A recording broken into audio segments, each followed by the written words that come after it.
Prime debate మనం చూస్తుంటాము. హిందుత్వం మీద కానివ్వండి, సనాతన ధర్మం మీద కానివ్వండి, దశాబ్దాలుగా శతాబ్దాలుగా ఒక తరహా దాడి జరుగుతూనే ఉంది. బట్ ఆ దాడులన్నింటినంటే మనము ఇతర దేశాల నుంచి వచ్చి ఇక్కడ దాడి చేసినా సరే వాటన్నిటిని తట్టుకొని నిలబడిన హిందుత్వం కాస్త ఇవాళ హిందూ సమాజంలోనే ఉన్న విభిన్న వర్గాలు, విభిన్న వాదనల నేపథ్యంలో మరొకసారి దాడికి గురవుతోందన్న అనుమానం అయితే కలుగుతుంది.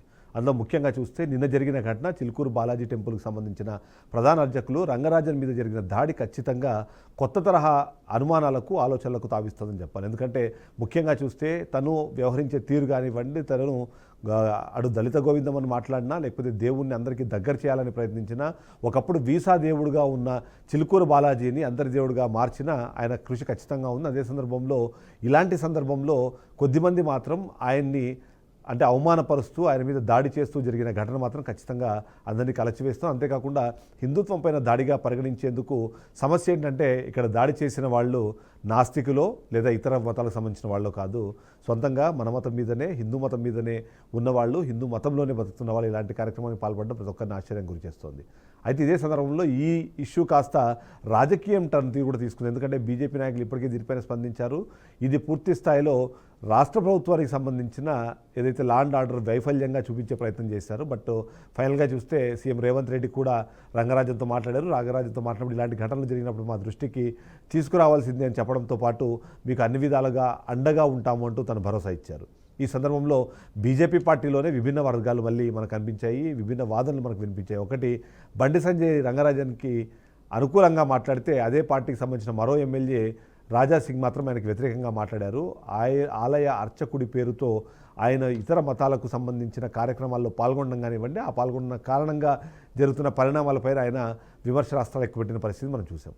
ఓవరాల్గా చూస్తే అసలు ఏం జరుగుతోంది, హిందుత్వంలోనే ఉంటూ హిందుత్వం పైనే దాడి చేసి హిందుత్వం పైన జరిగిన దాడిని సమర్థిస్తూ విమర్శిస్తూ జరుగుతున్న ఈ మాటలకు సంబంధించిన విషయంపైన మనం ఖచ్చితంగా డిస్కస్ చేయాల్సిన అవసరం ఉంది. ఈ డిస్కషన్లో మనతో పాటు జి వెంకటరెడ్డి గారు, బీజేపీ అధికార ప్రతినిధి, ఇప్పటికే లైవ్లో జాయిన్ అయ్యారు. ఒకసారి వెంకటరెడ్డి గారిని వెళ్దాం. వెంకటరెడ్డి గారు, గుడ్ ఈవినింగ్. వెంకటరెడ్డి గారు, హలో. వెంకటరెడ్డి గారు, వినిపిస్తుందా నా వాయిస్? క్లారిటీ లేదు, సరిగ్గా క్లారిటీ లేదు. రైట్, ఇప్పుడు వినిపిస్తుందా సార్? సరే, క్లారిటీ అయితే రావడం లేదు, చెప్పండి. రైట్, ఓవరాల్గా మనం ఇప్పుడు ఇవాళ మనం చూస్తున్న ఘటన చూస్తే, ఓవైపు అంటే చిలుకూరు బాలాజీ టెంపుల్కి సంబంధించి మనం చూస్తున్నాము, గత కొంతకాలంగా దాన్ని నిజంగానే ప్రజల్లోకి, ప్రాచుర్యంలోకి తీసుకెళ్ళడం కానివ్వండి, వాటిలో ఖచ్చితంగా రంగరాజన్ పాత్రను మంచి అందరం గుర్తు చేసుకోవాల్సింది. బట్ అదే సందర్భంలో నిన్న ఆయన మీద దాడి జరిగిన ఘటన కానివ్వండి, ఆ దాడి జరిగిన తర్వాత పరిణామాలను చూస్తుంటే రాజకీయంగా విడిపోతున్నారు, హిందుత్వంలోనే ఉంటూ అక్కడ కూడా విడిపోయి విభిన్న వాదనలు వినిపించే ప్రయత్నం జరుగుతుంది. ఎలా చూడాలంటారు? అది మీ పార్టీ కూడా అతిథులేం కాదు, ఎందుకంటే మీ పార్టీలో బండి సంజయ్ ఒక మాట, రాజా సింగ్ మరో మాట మాట్లాడారు. సో ఏంటిది? ఇప్పుడు ఒకటండి, నిన్న చిలుకూరు బాలాజీ ప్రధాన అర్చకుడు అనుకోండి, ఆయన్ని ట్రస్టీ దేవాలయాన్ని పునరుద్ధరించి ఈనాడు ఈ స్థాయికి అభివృద్ధి పథకంలో తీసుకొచ్చినటువంటి ప్రొఫెసర్ సౌందరరాజన్ గారు మీద జరిగిన దాడిని మేము తీవ్రంగా ఖండిస్తున్నాం భారతీయ జనతా పార్టీ తరఫున. ఎందుకంటే భారతీయ జనతా పార్టీ ఎట్లాంటి హింస కానీ, అందులో ఆధ్యాత్మిక సంస్థల విషయంలో కానీ, దేవాలయాల్లో కానీ, భక్తుల మీద కానీ జరిగేటువంటి దాడిని ఎప్పుడు కూడా చాలా సీరియస్గా తీసుకుంటున్నటువంటిది. సంఘ విద్రోహ శక్తులు కానివ్వండి, విచ్ఛిన్నకర శక్తులు కానివ్వండి, రకరకాల పేర్లతో రాముడి పేరు పెట్టుకొని కానీ ఇతరత్ర కానీ ఒకవేళ అట్లాంటి దాడి చేసినట్టయితే దాన్ని మేము సహించం అనేటువంటిది ఒక భాగం. నాకు స్వయాన ప్రొఫెసర్ సౌందరరాజన్ గారు వ్యక్తిగతంగా తెలిసినటువంటి వ్యక్తి. ఎందుకంటే ఒక 35-40 సంవత్సరాల క్రితం ఆయనతో ఆయన మాకు కామర్స్ డిపార్ట్మెంట్ ఉస్మా యూనివర్సిటీలో ప్రొఫెసర్గా పనిచేసినారు. ఆ తర్వాత నేను కూడా టీచింగ్ లైన్లోకి వచ్చిన తర్వాత ఆయన కంట్రోలర్ ఆఫ్ ఎగ్జామినేషన్స్ అనేటువంటిది. ఎందుకు ఈ మాట చెప్తున్నానంటే, కంట్రోలర్ ఆఫ్ ఎగ్జామినేషన్స్ అనేటువంటిది బాధ్యత, ముఖ్యమైన బాధ్యత అనేటువంటిది చాలా కాలం ఆయన నిర్వహించడం జరిగినటువంటిది. ఇంటిగ్రిటీ ఉన్నవాళ్ళు, క్రమశిక్షణ వాళ్ళు, అవినీతి ఛాయలకు కూడా ఎక్కడ కనిపించినటువంటి వ్యక్తులు, ప్రజా సంబంధాలు కలిగిన ఫ్యాకల్టీతో, లెక్చర్లతో, ఎందుకంటే అది పెద్ద సముద్రం వాల్యుయేషన్స్ సెంటర్ అనేటువంటిది ఉస్మా యూనివర్సిటీ ఆ కాలంలో జ్ఞాపకం ఉన్నంత వరకు అందరితో కలిసి టీ తాగేటువంటిది. ఎక్కడంటే అక్కడ ఏ గట్టు కనపడితే అక్కడ మాతో మాట్లాడి కూర్చొని ఏం జరుగుతుంది అనేటువంటిది, వెంకటరెడ్డి అనేటువంటిది తెలుసుకునేటువంటి ఒక గొప్ప మానవతావాది సౌందరరాజన్ గారు. సరే, అటువంటి వ్యక్తి మీద ఎందుకు దాడి చేసినారు అనేటువంటిది వాళ్ళ చర్చనీయాంశమైనటువంటిది. ఒకటేంటంటే మనకు కనపడుతున్నటువంటిది, రాష్ట్రంలో ఇట్లాంటి సంఘటనలు జరగకూడదు, చాలా సంఘటనలు జరుగుతున్నాయి. మహిళల మీద అఘాయిత్యాలు జరుగుతున్నాయి, దొంగతనాలు జరుగుతున్నాయి, హత్యలు జరుగుతున్నాయి, వారానికి 2 హత్యలు జరుగుతున్నాయి. చాలా కుటుంబాలలో ఇప్పుడు చూస్తున్నారు మీరు, మీరుపేట ప్రాంతంలో భార్యను ముక్కలు ముక్కలు పొడి పొడిగా చేసి నీళ్ళల్లో కలిపినటువంటి పరిస్థితులు చాలా దారుణమైనటువంటి, వినడానికి కూడా మనకు భయానక పరిస్థితులు కనపడుతున్నటువంటి విషయం లోపల మనకు అందరికీ తెలిసినటువంటిదే. కాబట్టి ఇట్లాంటి సంఘటనలు జరిగేటువంటి విషయం లోపల ప్రభుత్వము చాలా జాగ్రత్తగా ఒక శాంతి భద్రతను కాపాడాలా. దురదృష్టవశాత్తు కాంగ్రెస్ 1 సంవత్సరం దాటిపోయింది. అతి కీలకమైనటువంటి ఇక్కడ సరే రాజకీయ కోణం అన్నది ఉన్నటువంటి బాధ అది. ఎందుకంటే నిన్న జరిగితే రేవంత్ రెడ్డి గారు ఇప్పుడెప్పుడో మాట్లాడినట్టుంది, చేవెళ్ళ ఎమ్మెల్యే కాళ యాదవ్ గారి యొక్క ఇనిషియేటివ్తో పలకరించినట్టు కనపడుతున్నటువంటిది. నాకెందుకు చెప్పలేదు అనేటువంటి దాని కింద నేను విమర్శించడం లేదు, కానీ లా అండ్ ఆర్డర్కి వచ్చేటప్పటికి గత ప్రభుత్వానికి ఇప్పటికి కూడా చాలా తేడా కనపడుతుంది. ఈ మధ్యన పోలీస్ డిపార్ట్మెంట్ రిలీజ్ చేసినటువంటి నేరాలకు సంబంధించిన విషయం లోపల చాలా ఎక్కువగా మనకు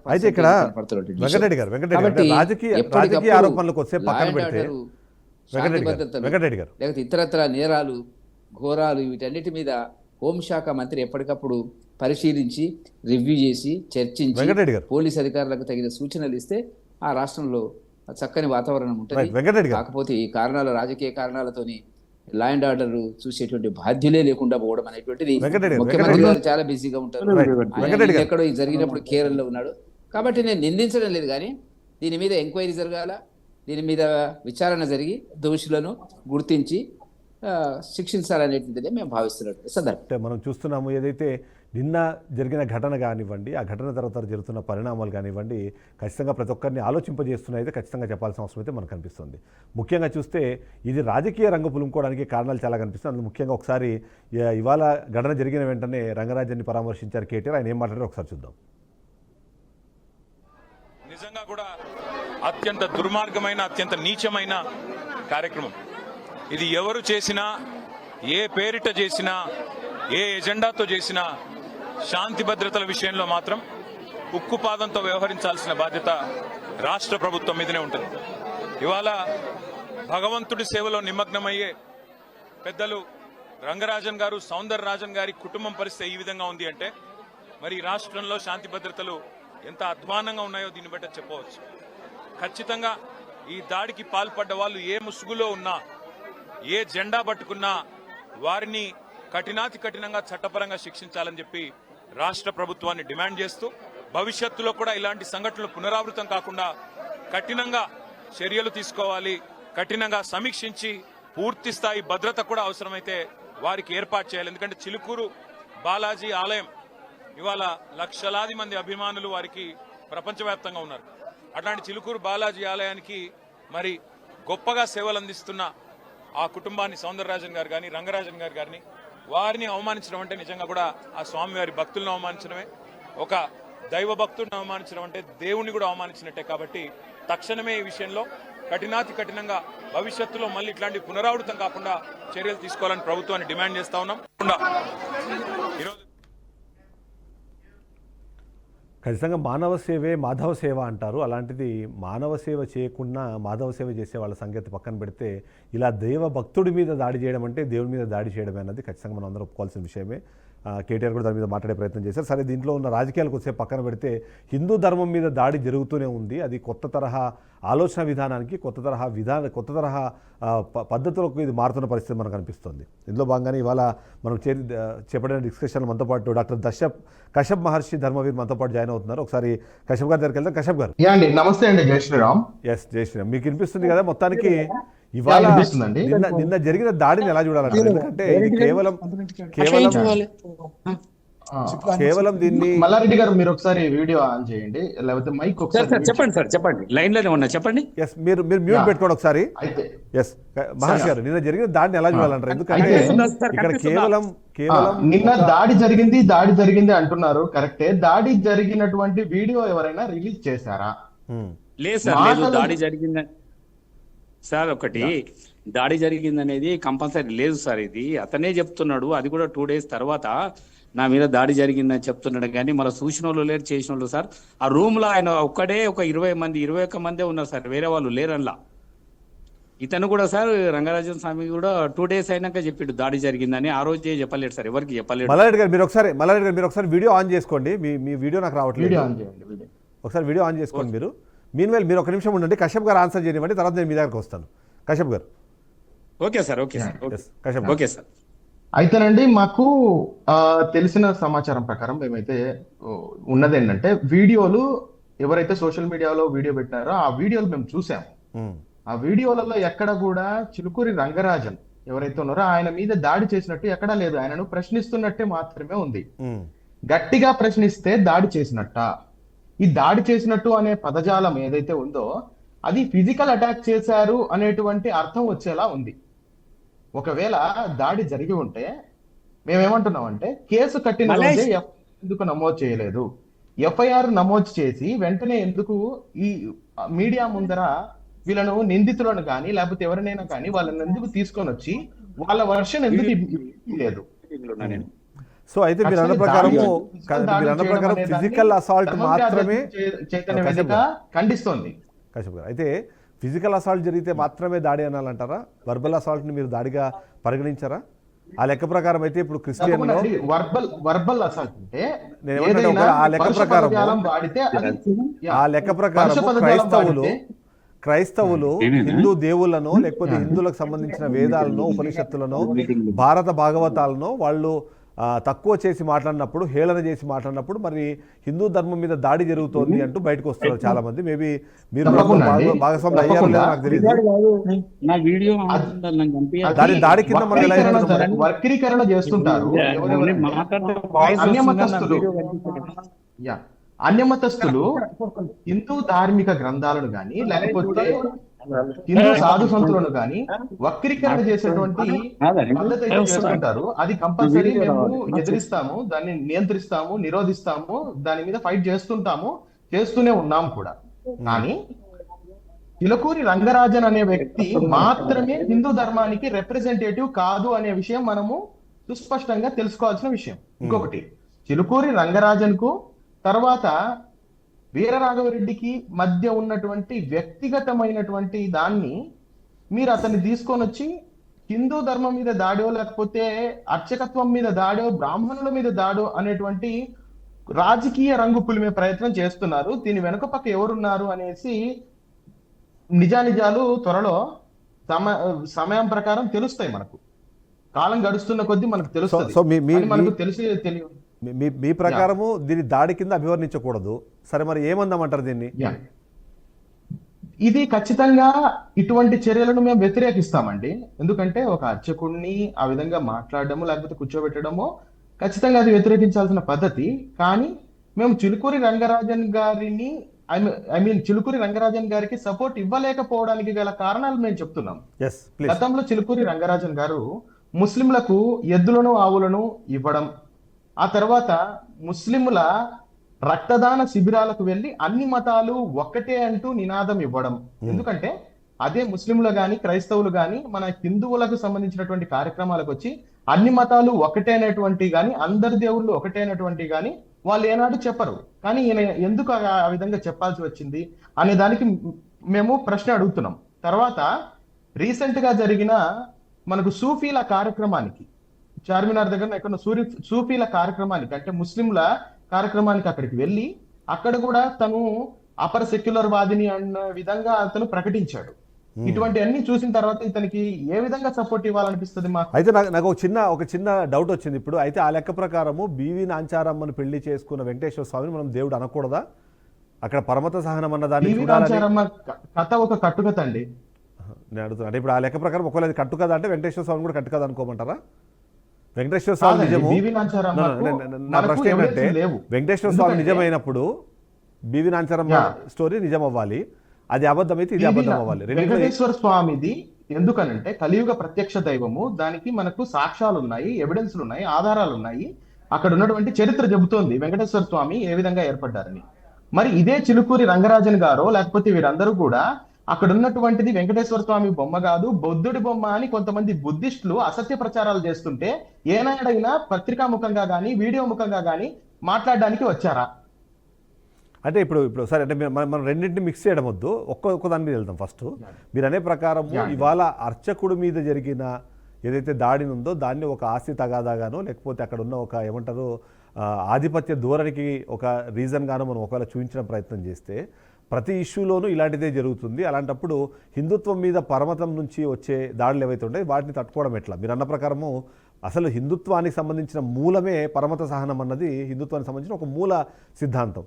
అలాంటప్పుడు అది ఒకవేళ దాన్ని మనము ఆచరించలేనప్పుడు మిగిలిన మతాలు, మీరు ఒక చిన్న ఎగ్జాంపుల్ చెప్తాను మీకు. క్రిస్టియానిటీని వాళ్ళు వ్యాప్తి చేయాలంటే ఏం చేస్తున్నారు? వాళ్ళు మొదటగా అక్కడికి వెళ్ళి వాళ్ళని మార్చే ప్రయత్నం, అంటే హిందువులలోకి వెళ్ళి మార్చే ప్రయత్నం చేస్తున్నారు.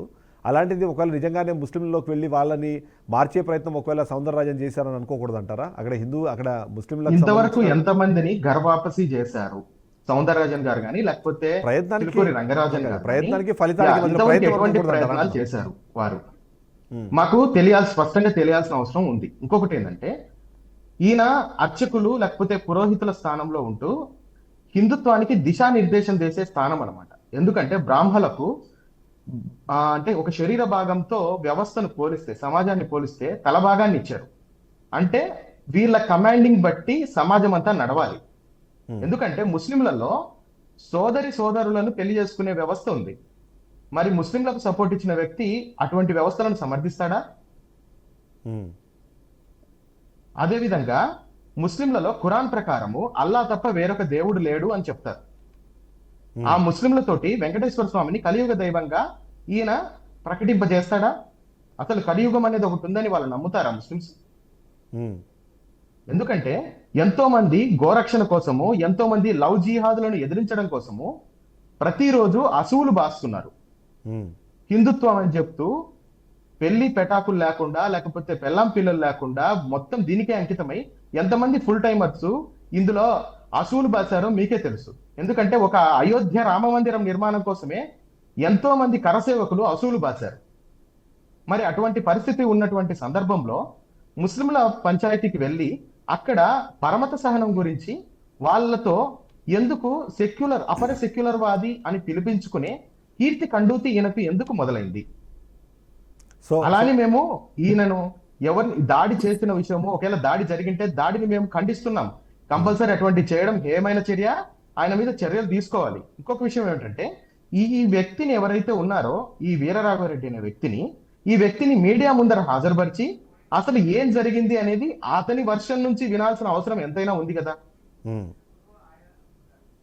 మనం ఒంటెద్దు పోకడం మధ్యలో లేకపోతే ఒకరి వైపే మనం పక్షపాత ధోరణితో, ఎందుకంటే చాలా మటుకు హిందూ సంఘాలు కావచ్చు, చాలా మటుకు హిందువులు కావచ్చు, యూట్యూబ్ ఛానల్ పెట్టుకున్నటువంటి హిందూ సంఘాలు గూగుల్ పే, ఫోన్ పే తోటి నిరంతరం వాళ్ళు మేమేదో చేస్తున్నామంటూ గ్రీన్ స్క్రీన్ల ముందర మాత్రమే నటించే హిందూ సంఘాలు ఉన్న కొన్ని వాళ్ళు ఎందుకు ఈ విషయాన్ని పాయింట్ ను టచ్ చేయడం లేదు? ఎందుకంటే ఈ వీరరాఘవరెడ్డి అనే వ్యక్తి అంతకుముందు ఇదే హిందూ సంఘాలతో తిరిగినటువంటి వ్యక్తే. ఈ వ్యక్తి ఏమీ శత్రువు కాదు.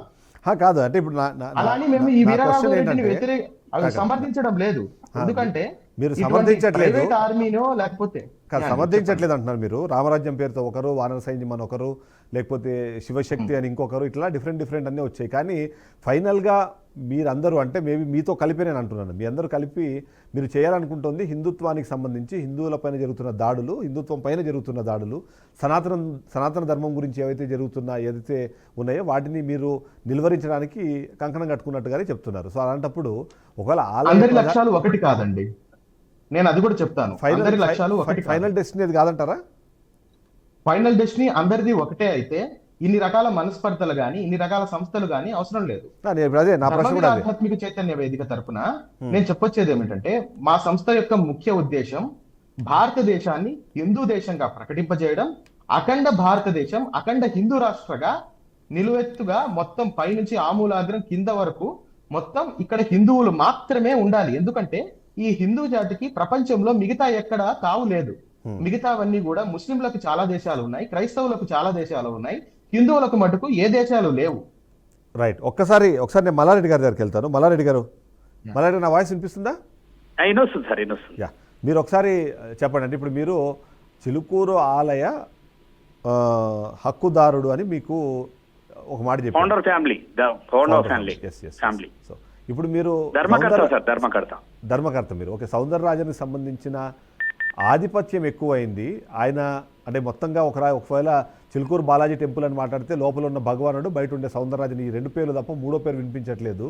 ఈ ఆలోచన విధానంతోనే మీరు ఇవాళ బయటకు వచ్చి ఆయనకు వ్యతిరేకంగా మాట్లాడుతున్నారు అంటే ఏమంటారు? సార్ మేము వ్యతిరేకత మాట్లాడేది కాదు సార్. ఇక్కడ జరుగుతున్న సంఘటనలు చాలా ఘోరమైన పరిస్థితులు ఉన్నాయి ఇక్కడ. మీకు బయట కనిపించేది కానీ, ఎందుకంటే మేము స్థానికులం కదా సార్, ఇక్కడ మేము ఈ విలేజ్ కి సంబంధించిన విషయం కదా. ఈ రోజు కూడా మీరు ఎక్కువ దాడి జరుగుతుంది అడిగింది అంటున్నారు కానీ, అది దాడి జరిగిందని ఎవరన్నా చూసిరా సార్? కొట్టడం ఒకటే దాడి కాదులేండి. అంటే మనం దాన్ని సార్ ఒకటి ఏంటండి సార్, వాళ్ళు వచ్చిన వాళ్ళు కూడా ధర్మం గురించి చెప్పిన వాళ్ళే సార్. ఇతన్ని బాగా అవమానించిండని ఫీల్ చేసి వాళ్ళ మీద కంప్లైంట్ చేయడం జరిగింది. అంటే ఒక రూమ్ లో జరిగిన సంఘటన మీరు చూడలేదు, నేను చూడలేదు సార్ అది. సరే సార్, నేనేమంటానంటే ఆ వీడియో చూసారా మీరు? వీడియోలు అన్ని చూసినాం సార్. అతను దాడి చేసిన వీడియో లేదు సార్. దాడి చేసిన వీడియో వద్దు, ఆ వీడియో చూసారు కదా మీరు. ఇప్పుడు ఒక ప్రొఫెసర్ గా పనిచేసిన వ్యక్తి ఒక ఆలయానికి సార్, సౌందరరాజన్ గారి మీద కాలేదు, అది వాళ్ళ బాబు, వాళ్ళ అబ్బాయి రంగరాజన్ గారు. సౌందరరాజన్ ఇప్పుడు అక్కడ కూర్చొని ఉన్నారు. ఆయన నేల మీద కూర్చోబెట్టి వీళ్ళు ఒక రంగరాజన్ సార్, సౌందరరాజన్ కాదు, రంగరాజన్ ఆయన. అదే నేను రంగరాజన్ గురించి అడుగుతున్నాను. నేను రంగరాజన్ని కింద కూర్చోబెట్టి ఆయన వీళ్ళందరూ చైర్ మీద కూర్చొని ఆయన్ని ఇప్పుడు చూడండి చేతులు జోడించి మరి ఆయన క్షమాపణలు కోరుతున్నారు. సో ఇలా చేయడాన్ని మీరు దాన్ని దాడి చేయడం అనను. అది సమర్థించారు సార్. ఎవరైనా కానీ మనం ఒకటి పూజారులను గౌరవించే సాంప్రదాయం సార్ మనది. దేవుని తర్వాత అంటే అతన్నే మనం గౌరవించేది. అదొకటి పొరపాటు, వాళ్ళ 100% పొరపాటు సార్. కానీ ఇక్కడ దాడి జరిగిందా లేదా అనేది ఖచ్చితంగా మనం చెప్పలేం సార్ మనం. ఎందుకంటే సార్ ఇతను కూడా, నేను ఒక చిన్న విషయం చెప్తున్నాను సార్. నేను స్వామీజీ దాడి జరిగినాక 2వ రోజుకు పోలీస్కి ఇన్ఫర్మేషన్ ఇచ్చారు సార్. అయినా ఇంకోటి సార్, ఆ చుట్టుముట్టు 1000 మంది ఉంటాం సార్, మేమందరం ఉంటాం, గుడి చుట్టూ 1000 ఉంటాము. దాడి జరిగితే 1 నిమిషంలో ఎవరికైనా చెప్తే 100 మంది వెళ్ళిపోతాం సార్. 2 రోజులు చెప్పలేం మాకు దాడి జరిగిందని. అంటే నా ఉద్దేశం ప్రకారం ఇప్పుడు ఇలాంటి వీడియోలు బయటికి రావడం ద్వారా హిందుత్వంలో ఉండే ఆ విభిన్న వాదనలను లేకపోతే ఆ విభిన్న వర్గాలను రెచ్చగొట్టే అవసరం లేదని ఆయన సైలెంట్ గా ఉండొచ్చు కదా. ఈ వీడియోలు బయటకు వచ్చిన తర్వాత తప్పని పరిస్థితుల్లో బయటకు వచ్చి హిందుత్వం గురించి మాట్లాడుతారు కాబట్టి చెప్తున్నా.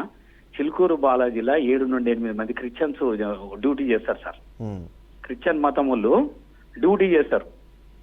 ఇంకో ఒక 100 మంది ఇక్కడ కొబ్బరికాయలు అమ్ముకుంటారు, దారాల చేపలు ఒక 100 మంది క్రిస్టియన్స్ ఉన్నారు ఇక్కడ. 20 సంవత్సరాల నుండి వ్యాపారం చేసినోడు, దేవుని ముఖం చూడనోడు ఉన్నాడు సార్ ఇక్కడ. దేవుని ముఖం దర్శనం చేసుకున్నాడు కూడా ఉన్నాడు. సో మీరు కొత్త వివాదానికి కొత్త వాదన లే వివాదం కాదు సార్. మీరు మీ జిఆర్కే ఛానల్ ద్వారా మీరు వచ్చి ఎవరినైనా ఇంటర్వ్యూ చేయండి. నేను కొత్త వివాదం కాదు, ఉన్న వాస్తవం చెప్తున్నా.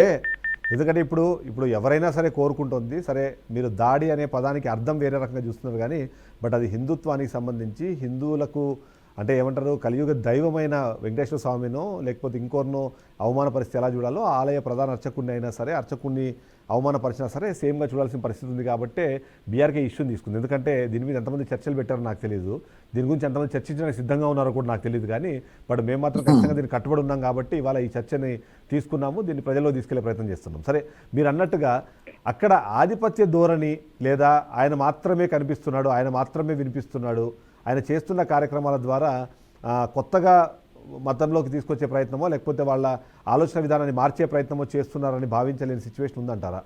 సార్, ఈ చిలుకూరు బాలాజీలా ఈ ప్రజాస్వామ్య వ్యవస్థ లేదు, రాజరిక వ్యవస్థ ఉన్నా సార్ ఇక్కడ. ఆల్ అండ్ సోడ్ నేను చెప్పిందే వేదం సార్ ఇక్కడ.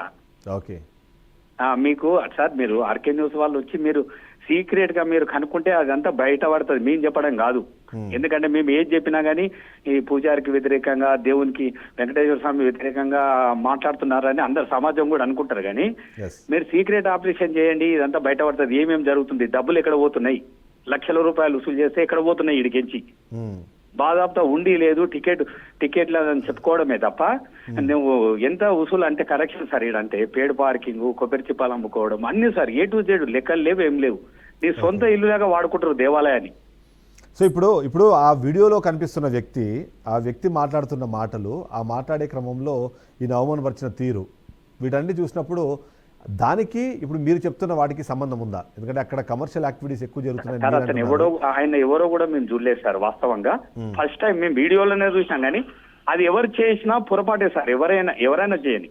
ఇప్పుడు సమాజంలో ఎవరినైనా కానీ ఒక పూజారి అంటే మనం గౌరవిస్తాం సార్, ఎవరైనా కానీ వాళ్ళు అది ఖండించవలసిందే.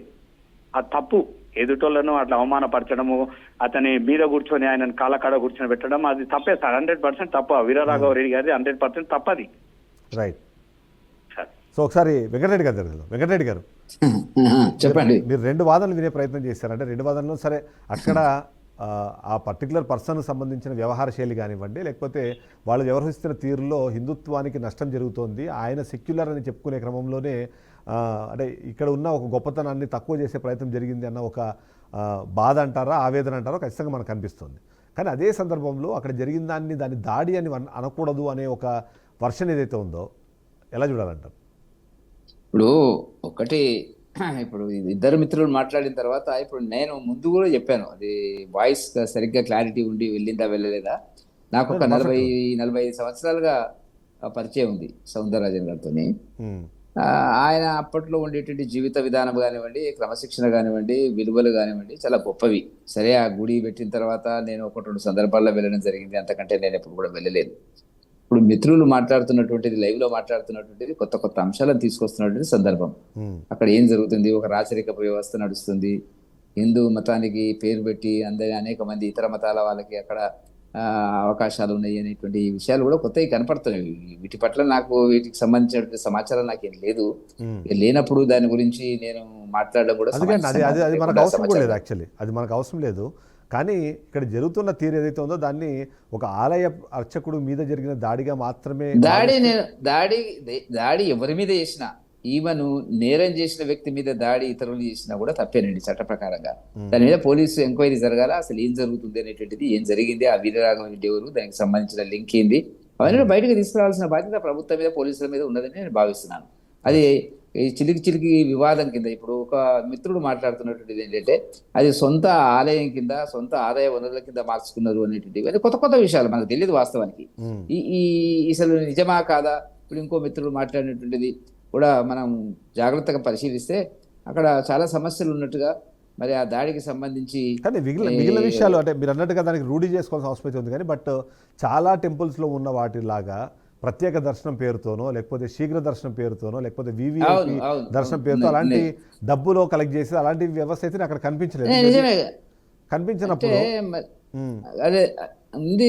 మరి మిత్రుడు అంటున్నాడు డబ్బులు ఎక్కడ పోతున్నాయి ఏంది అనేటువంటిది రకరకాలుగా. ఎందుకంటే ప్రపంచవ్యాప్తంగా ముఖ్యంగా యువత అమెరికా వెళ్ళేటువంటి వాళ్ళు తప్పకుండా దర్శించుకుని చాలా గొప్పగా నమ్ముతున్నటువంటి ఆలయం అది వాస్తవానికి. మరి వివాదాలకి రావడం అనేటువంటిది కొంత బాధ కలిగిస్తున్నటువంటిది. కానీ వాస్తవాలు ఏందన్నది మరి నాకు తెలియనప్పుడు ఆ బేస్ మీద మాట్లాడలేదు. కరెక్ట్. ఎస్. ఒకసారి కశ్యప్ గారు, మీరు చాలా ఒక కీలకమైన పాయింట్ చెప్పారు, ఒక మంచి పాయింట్ చెప్పారు. బట్ అదే సందర్భంలో నాకు ఒక ప్రశ్న వచ్చింది. ఇప్పుడు భారతదేశాన్ని హిందూ దేశం కింద మార్చేసి ఇక్కడ ఉన్న ఇతర మతస్థులందరినీ బయటికి పంపించేద్దాం అంటున్నాము. అదే సందర్భంలో బయటికి పంపించడం అనట్లేదు, వీళ్ళను బలవంతంగానైనా హిందుత్వంలోకి తీసుకురావాలి. ఎందుకంటే వీళ్ళందరూ ఒకనాడు బలవంతంగానే ఇస్లాము క్రైస్తవం తీసుకున్నటువంటి వ్యక్తులు. వీళ్ళెవరు కూడా ఇచ్ఛాపూర్వకంగా తీసుకున్నటువంటి వ్యక్తులు కాదు. ఎందుకంటే ఈ క్రైస్తవము, ఇస్లాము అనేటువంటివి అనుసరించే వారికి ఒక దేశం అంటూ ఉండదు. చెప్పండి మీరు. ఇప్పుడు మనం చూస్తున్న ఈ మధ్య కాలంలో బిల్ గేట్స్ వాళ్ళ భార్య ఇండియాకి వచ్చింది, ఆమె హిందువుగా మారింది. తర్వాత కొద్దిమంది క్రికెటర్లు కానివ్వండి, లేకపోతే మరి కొద్దిమంది ఇంటర్నేషనల్ సెలబ్రిటీస్ చాలామంది ఇక్కడ వచ్చి హిందుత్వంలోకి మారి వాళ్ళ దేశాలకు వెళ్తున్నారు అనేది మనం చూస్తున్నాం. అంతేకాకుండా కొన్ని దేశాలు అయితే నిజంగానే హిందుత్వ భావజాలాన్ని నమ్మి, లేదా హిందుత్వంలో ఉన్న ఆ గొప్పతనాన్ని అంటే దాన్ని ఆకలింపు చేసుకొని వేరే దేశాల్లో చర్చిలని టెంపుల్స్ కింద మార్చేసి ఇప్పుడు అక్కడ హిందువుల దేవుళ్ళని ప్రతిష్ఠించుకొని అక్కడ పూజించుకుంటున్నారు. సో ఆ లెక్క ప్రకారం ఆ దేశంలో ఉన్న వాళ్ళని కూడా వాళ్ళు బలవంతంగానో లేకపోతే వాళ్ళని ఏమంటారు దాన్ని బుజ్జగించో మళ్ళీ క్రిస్టియానిటీలోకో ముస్లింలోకి తీసుకెళ్లాల్సిన అవసరం అనిపిస్తుందా? అంటే మనం ఇక్కడ ముస్లింలని హిందుత్వంలోకి మారమని చెప్తున్నాం, మన దేశంలో ఉన్నాం కాబట్టి. హిందువులను నమ్మి వేరే దేశంలో కూడా మార్చాలంటారా? మనకు హిందుత్వము, సనాతన ధర్మం, వీటికి డిఫరెన్షియేషన్స్ మనకు తెలియాలి. హిందుత్వం అంటే బయోలాజికల్ బౌండరీ అన్నమాట. అఖండ భారతదేశం ఎక్కడ దాకా ఉందో అదంతా విస్తరించిందంతా కూడా మనకు హిందుత్వం. ఇదే ఏదైతే పద్ధతులను వేరే చోట పాటిస్తుంటే అది సనాతన ధర్మం. సనాతన ధర్మం అంటే నిత్య నూతనము, ప్రకృతికి అనుకూలమైనటువంటి వ్యవహారం, ప్రకృతిని నాశనం చేసే వ్యవహారం అయితే కాదు. ఉమ్. మిగతా దేశాలలో ఏవైతే మీరు క్రైస్తవము ఇస్లాం అని చెప్తున్నారో, క్రైస్తవం పుట్టి 1700-1800 సంవత్సరాలు ఓకే, కాలేదు. నేను వాటి ఇస్లాం పుట్టుక దాని గురించి పుట్టి- వెళ్ళట్లేదు. నేను నా పాయింట్, నా క్వశ్చన్ చాలా స్ట్రైట్గా, భారతదేశంలో ఉన్న వాళ్ళందరూ హిందువులుగా ఉండాలి అని మనం కోరుకుంటున్నప్పుడు వేరే దేశంలో ఉండి హిందుత్వాన్ని నమ్మి, మీరు సనాతన ధర్మం అన్నా హిందుత్వం అన్నా ఏదైనా సరే, మన దేవుణ్ణి వాళ్ళ దేవుడి కింద నమ్మారు. రెండు ఒకటి కాదండి. మన రెండు ఆచారాలు ఒకటి కాదు. నేను చెప్తాను, మన సనాతన ఆచారాలు ధర్మంలో హిందుత్వం భాగం, కానీ సనాతన సార్, నేను ధర్మం ఏమంటానంటే, పాటించే సార్, ప్రతి ఒక్కరు హిందువులు అని ఒక చెప్పడానికి నాలాంటి ఒక లేమన్ సార్, ఎందుకంటే- ఏమి తెలియని వాళ్ళకి అర్థమయ్యేలాగా నేనేమంటానంటే, క్రీస్తుని పూజించే వాడిని క్రైస్తవుడు అందాము, అల్లాని పూజించే వాళ్ళను లేకపోతే అల్లాని నమ్ముకున్న వాళ్ళని ముస్లింలు అందాము. అలా 3 కోట్ల మంది, 33 కోట్ల మంది మన దేవుళ్ళు ఉన్నారు. ఏ ఏ ఏ విగ్రహం ద్వారా అయినా సరే, లేకపోతే ఏ రూపంలో ఉన్నా సరే అలా పూజించే వాళ్ళు హిందువులు అందామని కొద్దిసేపు అనుకుందాం. ఇప్పుడు ఇస్కాన్ ఉందండి, వాళ్ళు హరే రామ హరే కృష్ణ అంటారు. తీసుకెళ్ళి ఇప్పుడు ప్రపంచవ్యాప్తంగా చాలా చోట్ల ఆ గుళ్ళను నిర్మించారు వాళ్ళు. అక్కడ చాలామందిని ఇప్పుడు మాట్లాడే ప్రయత్నం చేస్తున్నారు, వాళ్ళని ఇక్కడ షిఫ్ట్ చేసే ప్రయత్నం కూడా చేస్తున్నారు, జరుగుతుంది. అంతేకాకుండా ఇప్పుడు మన భారతదేశం నుంచి వెళ్ళిన వేరే వాళ్ళు ఇప్పుడు అమెరికా లాంటి దేశాల్లో కూడా మన టెంపుల్స్ కట్టుకునే సిచ్యువేషన్ ఉంది. సో మనం ఇక్కడ ఉన్న వాళ్ళందరినీ హిందువులుగా మారాలన్నప్పుడు అక్కడ వాళ్ళకి సంబంధించిన క్రిస్టియానిటీని ఇంకో రకంగా మారాలని కోరితే మనం దాన్ని దాడి అంటాం. అక్కడ మళ్ళీ మైనారిటీల మీద దాడి అంటాం. ఇప్పుడు ఫర్ ఎగ్జాంపుల్ బంగ్లాదేశ్లో జరుగుతుంది అదే కదా, హిందువులుగా ఉన్న వాళ్ళందరినీ వాళ్ళు బలవంతంగా అయినా ముస్లింలుగా మార్చే ప్రయత్నం చేస్తున్నారు. మనం ఇప్పుడు ఇక్కడ ఇలాంటి వాదన వినిపించి అక్కడికి వెళ్ళి ఆ వాదన తప్పు అనడం అన్నది అది సమంజసమేనంటారా?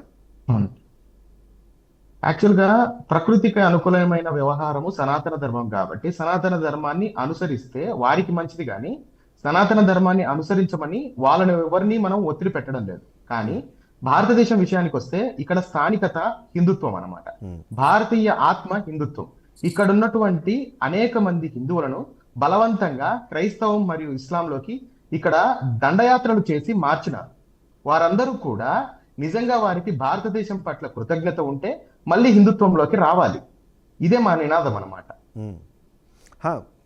అంటే ఇక్కడ కృతజ్ఞత ఎందుకు చెప్తున్నానంటే, మనము భారత జాతీయ జెండాను గౌరవిస్తాం. అదే ఒక ముస్లింను కానీ ఒక క్రైస్తవుడిని కానీ జాతీయ జెండాను గౌరవించమంటే వాడు పలికేటటువంటి వాక్యాలు, ఎందుకంటే మీరే చూసుంటారు ఎన్నో సందర్భాల్లో దేశభక్తిని మత ఆచారాల్ని మనం మిక్స్ చేయకూడదు. ఎందుకంటే వాళ్ళు భారతదేశం అనే దానికి దేశభక్తి ఏంటంటే బీజేపీ తీసుకున్నంత మాత్రం అది దేశభక్తి కాదు. లేకపోతే జెండాకు వందనం చేస్తే వాడు ఇండియన్ అవుతాడు తప్ప వాడు హిందువు ఇంకోరో కాదు. సరే, వాళ్ళ ఆలోచన విధానానికి ఖచ్చితంగా మనము విమర్శించాల్సిందే. అలాంటి వాళ్ళ నిజంగా మీరే కాదు, నేను కూడా చెప్తాను, ఈ దేశం తరిమి కొట్టాల్సిందే. కానీ ఇవాళ ఈ హిందుత్వం అనే పేరుతో ఏదైతే ఇప్పుడు మీరు మాట్లాడుతున్నట్టుగా ఇప్పుడు వాళ్ళు రామరాజ్యం అని పేరు పెట్టుకున్నా, ఇంకో రాజ్యం అని పేరు పెట్టుకున్నా, ఆ రాముడికి 10వ అవతారమే ఇవాళ మనం వెంకటేశ్వర స్వామి అని మనము కొలుస్తున్నాము. ఆ దేవుడికి సేవ చేసుకుంటున్న వ్యక్తిని అక్కడ ఉన్న స్థానిక పరిస్థితుల్లో లేకపోతే వాళ్ళకున్న కొంత అవగాహన వలన వచ్చి ఆయన్ని కాళ్ళ కింద కూర్చోబెట్టి ఆయన రాజ్యాంగం గురించి మాట్లాడతాడు, సిఆర్పిసి గురించి మాట్లాడతాడు, తర్వాత ఏమంటారు మన భాగవతంలో ఉన్న పద్యాల గురించి మాట్లాడతాడు. అవన్నీ మాట్లాడేటప్పుడు ఆయన ఈక్వల్గా నిలబెట్టి చెప్పి ఉంటే మేబీ వాళ్ళు ఇంత ఇష్యూకి ఇంత ఏమంటారు వివాదానికి కారణం అయ్యేది కాదు కదా. వాస్తవం అండి. ఇక్కడ మాకు కనిపించే కుట్రకోణం ఏమిటంటే, రీసెంట్ గానే మల్లారెడ్డి అనే ఒక వ్యక్తికి అనుకూలంగా సుప్రీంకోర్టు నుంచి ఉత్తర్వు వచ్చిన సందర్భం. ఆ ఆలయానికి సంబంధించి హక్కుదారులు కావచ్చు, లేకపోతే ఎవరైతే మెయింటెనెన్స్ కావచ్చు, మల్లారెడ్డి ఆయన ఫ్యామిలీకి ఇవ్వాలనేటువంటి 1 month కూడా అవ్వలేదు అనుకుంటా. అటువంటి సందర్భంలో ఇటువంటివి జరగడం ఇక్కడ ఏదో కాన్స్పిరసీ థియరీ ఉందనేసి మాకైతే అనుమానాలు ఉన్నాయి.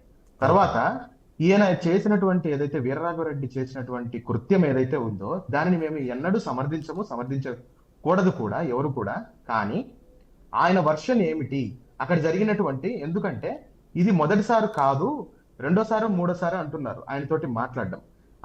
నిజంగా అతను వీరరాఘవరెడ్డి అనే వ్యక్తి పిచ్చి వ్యక్తి లేకపోతే పిచ్చి పట్టిన వ్యక్తి అయితే 3 సార్లు తను ఫోన్ చేసి మరీ వెళ్ళడానికి ఎందుకు అనుమతులు ఇచ్చినట్టు ఆ రంగరాజన్ అనేటువంటి వ్యక్తి?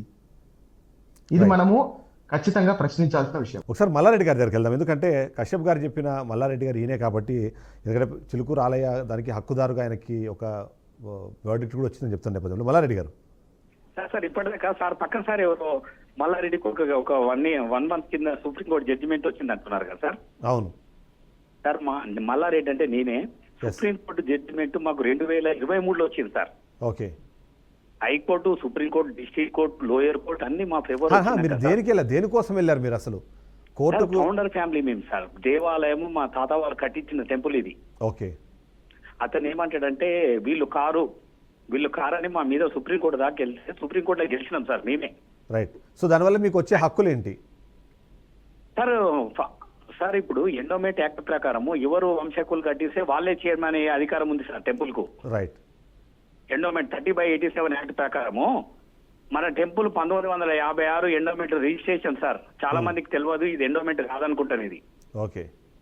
ఇది 56 రిజిస్ట్రేషన్ సార్. సార్ వచ్చే ఆదాయాన్ని కోట్లాది రూపాయలు పక్కదారి పట్టిపోతున్నాయి సార్ ఇవన్నీ. ఇప్పుడు ఇక్కడ అంటే నా ప్రశ్న ఏంటంటే స్ట్రైట్ గా అడుగుతున్నాను, మీరు తప్పుగా అనుకోకండి. మీకు వచ్చిన హక్కు ఏంటి? వాళ్ళ అక్కడ వచ్చే ఆదాయం మీద మీకు హక్కు వచ్చింది? అక్కడ చేయాల్సిన సేవ పైన హక్కు వచ్చింది మీకు? సార్ నాకు ఏం హక్కు వచ్చిందంటే, ఇతను సుందరరాజన్ గారు మా మీద లోయర్ కోర్టు అంటే రంగారెడ్డి జిల్లా కోర్టు, హైకోర్టుకు, సుప్రీంకోర్టుకు పోయారు. ఏమని అంటే గుణాల వంశకులు వీళ్ళు కారు అని అతను మా మీద పిటిషన్ వేసింది సార్. రైట్.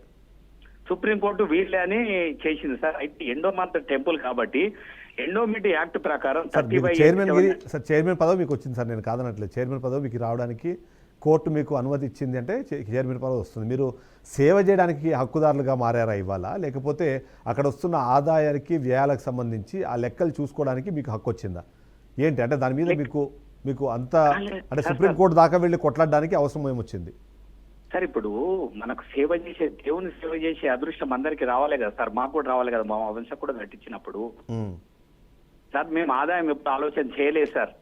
ఓకే. ఎందుకంటే మాకు భగవంతుడు ఇస్తా ఉన్నాడు, మాకు కూడా ఆస్తులు ఉన్నాయి, మాకు పొలాలు ఉన్నాయి, మేము బతుకుతున్నాం సార్. కానీ నీకు ఏంటంటే సార్, నేను దేవాలయానికి వచ్చే స్తంభం ఎవరంటే వాళ్ళు తింటున్నారు సార్. ఇక్కడ బాగా ఘోరంగా ఉంది పరిస్థితి. అంటే చాలా మందికి తెలియదు. నేను ప్రశ్న ఎందుకు అడుగుతున్నానంటే, రాఘవరెడ్డి మాట్లాడుతున్నప్పుడు కొన్ని అంటే ఆయన చేసే వ్యాఖ్యల ప్రకారము, లేకపోతే పొద్దు నుంచి ఎవరైతే రంగరాజన్ సంబంధించిన వ్యక్తులు కానివ్వండి, లేకపోతే ఆయన అనుకూలంగా మాట్లాడే వాళ్ళందరూ చెప్తుంది ఏంటంటే, ఈ ఆదాయ వ్యయాలకు సంబంధించి మనం కలిసి వర్క్ చేసుకుందాము అనే ఒక ప్రతిపాదన తీసుకొచ్చారు. ఆ ప్రతిపాదనకి ఆయన ససేమిరా అన్నందుకు, ఆయన ఇందులో భాగస్వామిగా చేయనందుకు మాత్రమే ఈ దాడి జరిగింది అన్నది ఒక వాదన వినిపించే ప్రయత్నం చేస్తున్నారు. హిందుత్వానికి సంబంధించి సార్ నేనేమంటున్నాను సార్, ఆదాయం గురించి వస్తున్నది రాఘవరెడ్డి గారికి ఏం తెలుసు సార్? ఇక్కడ ఆదాయం వస్తుందని ఆయనకేం తెలుసు? ఇప్పుడు మీరు చెప్పిన ప్రకారము తెలుసుగా అబ్జర్వ్ చేసే వాళ్ళకి అర్థమైపోతుంది కదా. మళ్ళీ ఇప్పుడు సార్ మీరు 100% సార్ తెలిస్తే మళ్ళీ వచ్చే ఆదాయం ఎక్కడ పోతున్నా సార్? ఇప్పుడు సార్ అది గురించి మాట్లాడాలి కాబట్టి నేను చెప్తున్నా. మల్లారెడ్డి గారు సార్ ఇప్పుడు ఒక ప్రశ్న ఏంటంటే, సరే మీరు చాలా విషయాల గురించి మాట్లాడుతున్నారు, సరే మాకంతా విషయాలు వాస్తవానికి తెలియవు, కొత్త కోణం కనపడుతున్నటువంటిది.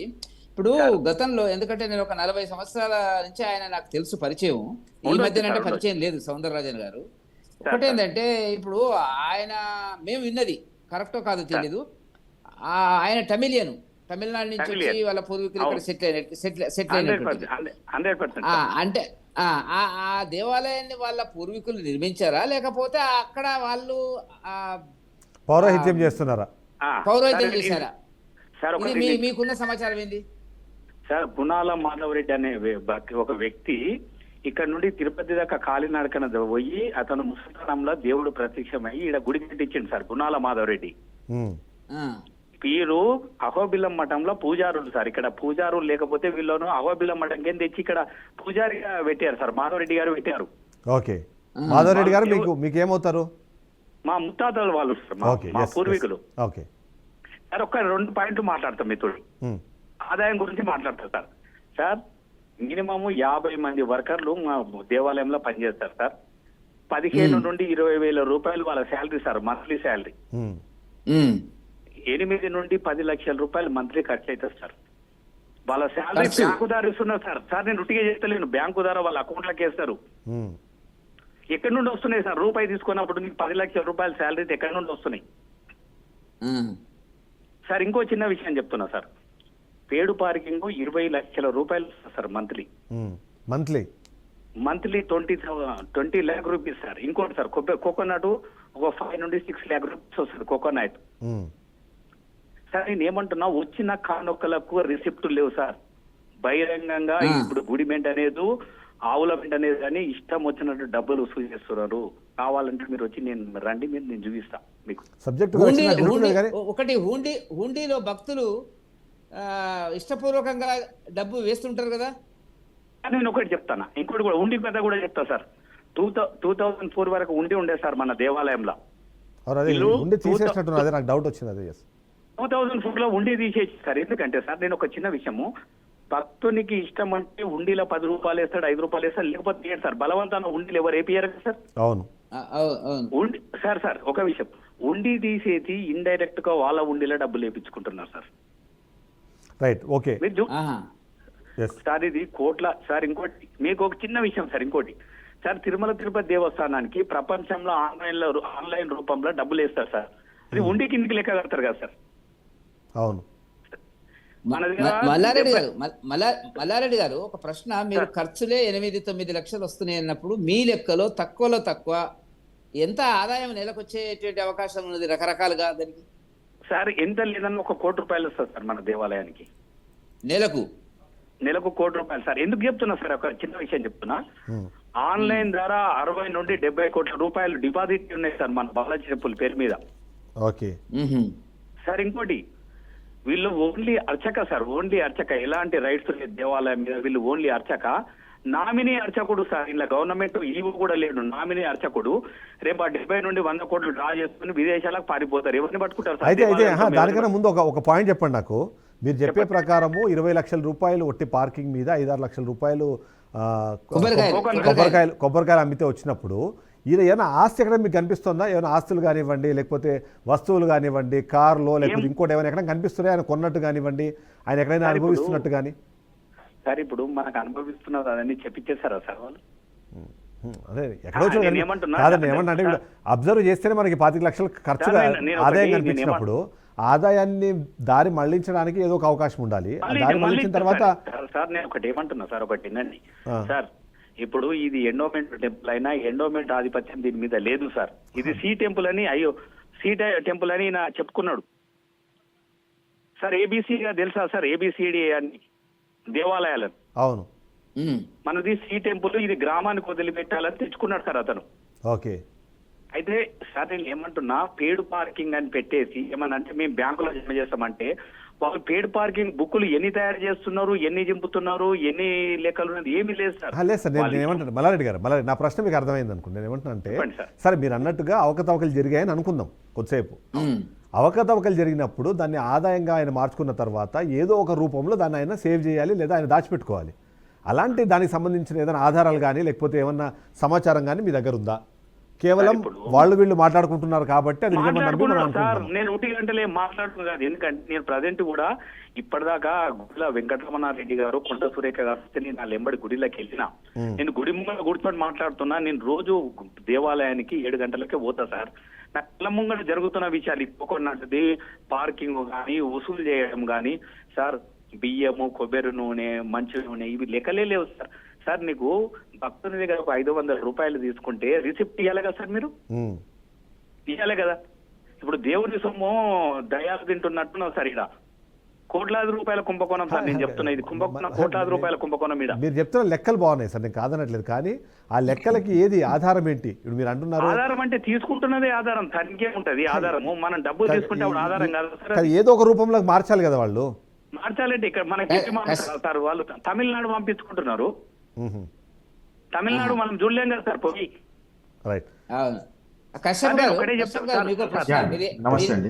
మీరు ఏమనుకోకపోతే ఒక ప్రశ్న సరే, మేమంటే వ్యక్తిగతంగా అంత దాని మీద ఐడియా లేకపోవచ్చు మాకు. మీకున్న అంచనా ఏంది ఇప్పుడు? ఎలాంటి వ్యక్తిగత మాకు వ్యక్తిగతంగా ఏం లేదండి. కాకపోతే ఆయన చేసినటువంటి సెక్యులర్ విధానాలను మేము వ్యతిరేకిస్తున్నామండి. ముస్లింలకు ఆవులు ఇవ్వడం కానీ, లేకపోతే ముస్లింల కవ్వాలీలకు లేకపోతే సూఫీ కార్యక్రమాలకు వెళ్ళడం కానీ, ముస్లింల రక్తదాన శిబిరాలకు వెళ్ళడం కానీ, అన్ని మతాలు ఒకటే అని చెప్పడం కానీ. అన్ని మతాలు ఒకటే అంటే ఇక్కడ మనం గుర్తుపెట్టుకోవాల్సింది ఏంటంటే, హిందుత్వంలో అదే సనాతన ధర్మంలో భాగమైన హిందుత్వంలో షణ్మతాచారము అని ఒకటి ఉంది. 6 రకాల మతాలు ఉంటాయి. సూర్యుణ్ణి ఆరాధించే వాళ్ళు, శివుణ్ణి ఆరాధించే వాళ్ళు, విష్ణువును, కాళీమాతను, తర్వాత గణపతిని ఆరాధించే వాళ్ళు, తర్వాత కుమారస్వామిని కౌమారం అంటారు. మొత్తం ఈ షణ్మతాలలో గౌరవించుకోండి అంతే తప్ప వీటన్నిటిని సమానమే అంతే తప్ప అబ్రహామిక మతాల గురించి కాదండి. ప్రకృతి విరుద్ధమైన అబ్రహామిక మతాల గురించి చెప్పలేదు. సర్వధర్మ సమభావన అంటే ఈ 6 మతాలు కూడా మనకు ముక్తిని ప్రసాదిస్తాయి అని అంతే తప్ప దీంట్లో క్రైస్తవము ఇస్లాము ఇంక్లూడింగ్ లేదు. ఎందుకంటే ఆయన వేద పండితుడు అని చెప్పుకుంటారు కదా, అట్లాంటి వేదాలు చదివినటువంటి వ్యక్తికి ఆ మాత్రం నాలెడ్జ్ లేదంటే ఆయన వేదాలు చదివినట్లా లేనట్ట. ఎందుకంటే దిశానిర్దేశం ఇవ్వాలి. బ్రాహ్మణులు అంటే మనం ఫస్ట్ బ్రాహ్మణులకి ఎవరికైనా కూడా పాద పూజ చేస్తాము, లేకపోతే భగవంతునికి భక్తునికి అనుసంధానమైన వ్యక్తిగా మనం భావిస్తాం. మనం ఎందుకంటే వాళ్ళు తరతరాలుగా పాపం ఎందో పూజలు పునస్కారాలు 3 సార్లు ఆయన త్రికాల సంధ్యలు చేసుకుంటూ వాళ్ళు చాలా నియమబద్ధంగా పద్ధతిగా ఉంటారని. మరి గోమాంసం తినేటువంటి ముస్లింల కార్యక్రమానికి పోతే ఇంకా ఆ పద్ధతి ఏమిటి ఉంటుందండి? ఏ విధంగా ఆయనను గౌరవించాలి? సరే, అంటే మాకు గౌరవించాలి లేకపోతే ఆయనకు మద్దతుగా నిలబడాలి అనే దానికి కూడా మాకు కనపడలేదండి. నాకు మౌఖికంగా ఒక ప్రశ్న ఉందండి యాక్చువల్లీ కశ్యప్ గారు. ఇక్కడ మొదటిది ఏంటంటే మీరు ఇంతకుముందు ఒక మాట మాట్లాడారు, హిందువులు ముస్లింలు తర్వాత క్రిస్టియన్లు అనే దాంట్లో క్రిస్టియానిటీ ఇక్కడ ప్రబలడానికి కారణాలు ఏంటి, లేకపోతే ముస్లింలు ఇక్కడ పాకుపోవడానికి కారణాలని చారిత్రకంగా వచ్చిన పరిస్థితులను మీరు చెప్పారు. కానీ ఆ తర్వాత హిందువుల్లోనే కులాల పేరుతో, వర్గాల పేరుతో, వర్ణాల పేరుతో ఏవైతే ఆ చీలికను తీసుకొచ్చారో, ఆ చీలికను తీసుకొచ్చినప్పుడు దళితులను ఇంకొకరినో దగ్గర తీసుకోలేకపోయిన ఆ ధర్మం వల్లనే ఇంకొక ధర్మం వైపు వెళ్ళామని చాలామంది మాట్లాడడం జరిగింది. మనం చూస్తే అంబేద్కర్ మాట్లాడిన నేపథ్యం కూడా ఎందుకు బౌద్ధ మతం వైపు ఆయన వెళ్ళారు అంటే ఆయన చెప్పి మొదటి కారణం ఇదే, మమ్మల్ని అంటరాని వాళ్ళలాగా చూశారు, ఎవరైతే దగ్గర తీసుకొని కౌగిలించుకున్నారో వాళ్ళ వైపు వెళ్ళాల్సిన పరిస్థితి ఏర్పడింది అని. ఇప్పుడు ఆల్రెడీ హిందుత్వం వైపు ఉన్న వాళ్ళని కూడా ఇలాంటి ఒక కారణంతోనో లేకపోతే నిజంగానే ముస్లింలతో ఫ్రెండ్షిప్ చేశారనో, క్రిస్టియన్స్తో కూర్చొని కాఫీ తాగారనో మనం సపరేట్ చేసుకుంటూ వాళ్ళని దూరం చేసుకుంటూ వెళ్తే ఇంకో కొత్త చిలిక రాదంటారా? కొత్త చిలుక కాదండి. ఇక్కడ మేము చెప్పేది ఏంటంటే తాము చెప్పేటువంటి నియమాలు తాము పాటించాలి అని చెప్తున్నాం. మీరు ఆ నియమాలు చెప్పకపోతే మేమేం అడగము. మీరు ఎలా అంటే వంకాయ కూర తింటూ వంకాయ కూర తినద్దని అందరికీ చెప్పడం తప్పు కదండి. కానీ ఆయన ముస్లింల దగ్గరకు వెళ్ళారన్నంత మాత్రాన్ని వెళ్ళి అల్లాను దేవుడుగా నమ్మని చెప్పినట్టు కాదు కదా. ఆయన సర్వధర్మ అని చెప్పేసి అన్ని మతాలు ఒకటే అని ముస్లింల దగ్గరికి పోయి ఇస్లాం కూడా హిందుత్వంతో సమానమే అనే విధంగా చెప్పాడండి. ఏ విధంగా సమానం అంటే ఇప్పుడు ఆ డిబేట్ డిఫరెంట్గా వెళ్ళిపోతుంది. ఆ డిఫరెంట్ డిబేట్లో మనం జస్ట్ ఒకసారి టచ్ చేసి మనం వాపస్ వద్దాము, ఒక టచ్ చేసి వద్దాము. లేదు యాక్చువల్లీ చాలా ఇంట్రెస్టింగ్ పాయింట్. చాలా టచ్ చేసి వద్దాం. మన ప్రకారము మనకున్నది త్రిమూర్తులు, అంతకు మీద ఒక పెద్ద శక్తి. ఆ శక్తినే వాళ్ళు అల్లా అనుకుంటున్నారు, ఇంకొకరు క్రిస్టియన్ అనుకుంటారు. ఎందుకంటే యేసు కాదు యెహోవా దేవుడు అంటారు, యేసు కేవలం ఆయన బిడ్డ అంటారు. ఆ యెహోవాకి సంబంధించి ఒక డిస్కషన్ ఉంది. అల్లానో లేకపోతే వాళ్ళ ప్రొఫెట్లు ఎవరైతే ఉన్నారో వాళ్ళకి సంబంధించి తీసుకున్నప్పుడు వాళ్ళందరూ పూజిస్తోందో లేకపోతే మొక్కుతోంది పైన ఉన్న అది ఈశ్వర్ అల్లా ఏకే అంటారు కదా, పైన ఉన్నది ఒకటే దేవుడు, ఆయన హిందూ దేవుడే. ఆ శక్తిని అందరూ దేవుడు అని చెప్పి డిఫరెంట్ యాంగిల్స్లో చూస్తున్నారు అన్నది ఒక విమర్శ అంటారా లేకపోతే వాదనలో తీసుకొచ్చే ప్రయత్నం చేస్తుంటారు. సో వాళ్ళందరూ కూడా మేబీ మన రక్తంలోని వ్యక్తులనేమో చెప్తున్నానండి. ఎందుకంటే వాళ్ళ భావన దైవత్వం వైపు వేరు. వాళ్ళ దైవత్వం భావన ఇతరులను హింసించమని, ఇతరులను తమ మతంలోకి లాగమని, తమ సంఖ్యను పెంచుకోమని వాళ్ళ భావన చెప్తుంది. కానీ మన భావన అలా ఉండదు. మన భావన ఏంటంటే ప్రతి వ్యక్తిలోని మనం దేవుని చూస్తాం. కానీ ఇస్లాం ప్రకారం, క్రైస్తవం ప్రకారం ప్రతి వ్యక్తిలో దేవాన్ని చూడడం అనేది చాలా అంటే నిషేధించబడినటువంటి కార్యం అన్నమాట. క్రిస్టియన్స్ అయితే సిన్ అంటారు, ముస్లింలు అయితే హరామ్ అని అంటారు. ఎందుకనంటే ముస్లింల ప్రకారం అల్లా అనే వ్యక్తి ఆయన సప్తాకాశాల వెనుక పక్క ఆయన కుర్చీ వేసుకొని సింహాసనం పైన ఆసీనుడై ఉంటాడనమాట. ఆయనకు ఇక్కడ జరిగేటువంటి పరిస్థితులతోటి ఎటువంటి సంబంధం ఉండదు. అదే విధంగా యెహోవాను దేవుడిగా నమ్ముతారు క్రైస్తవులు. వాళ్ళు కూడా సేమ్ సప్తాకాశాల థియరీనే నమ్ముతారనమాట. జీసస్ క్రీస్తును వాళ్ళు దేవుడి కుమారుడు అని అంటున్నారు. కానీ మిగతా వాళ్ళందరూ కూడా దేవుని బిడ్డలే కదా అని అంటే క్రైస్తవం ఎప్పుడు అంగీకరించదు. మిగతా వాళ్ళందరినీ కూడా మీరు గొర్రెలు, జీసస్ వచ్చేటప్పటికి గొర్రెల కాపరి అని చెప్తుంది. అదే విధంగా ఇస్లాం ప్రకారము ఉన్నటువంటివి 2 జీవులు. అదే విధంగా ఎవరంటే ఆ జీవులు ఒక ఆడ మనిషి, ఒక మగ మనిషి, వీళ్ళు మాత్రమే జీవులు, మిగతావన్నీ జీవులు కావు.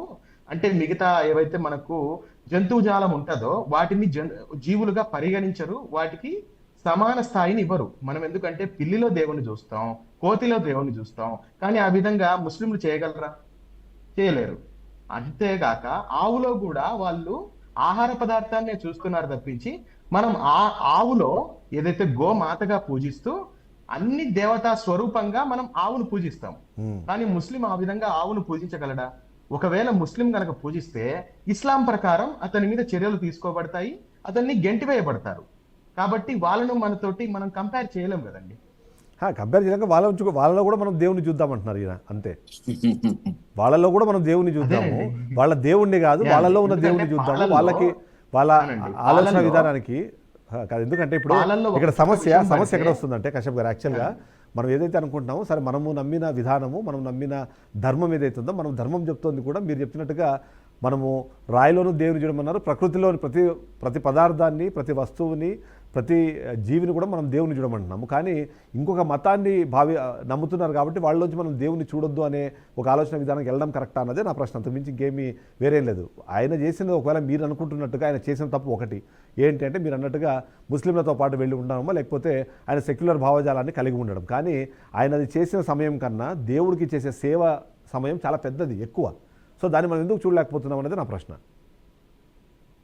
అది తీవ్రమైన ప్రభావాన్ని చూపుతుందండి. ఎందుకు తీవ్రమైన ప్రభావాన్ని చూపుతుంది అంటే, ఆయన దిశానిర్దేశం చేసే స్థానంలో ఉన్నారు. ఎందుకంటే ఈ కాలంలో మనకు కొత్త ప్రభుత్వాలు ఏర్పడినాయి. కొత్త ప్రభుత్వాలు కూడా హిందుత్వం అనేటువంటి బేసిస్ మీదనే ప్రభుత్వాలు ఏర్పడుతున్నాయి.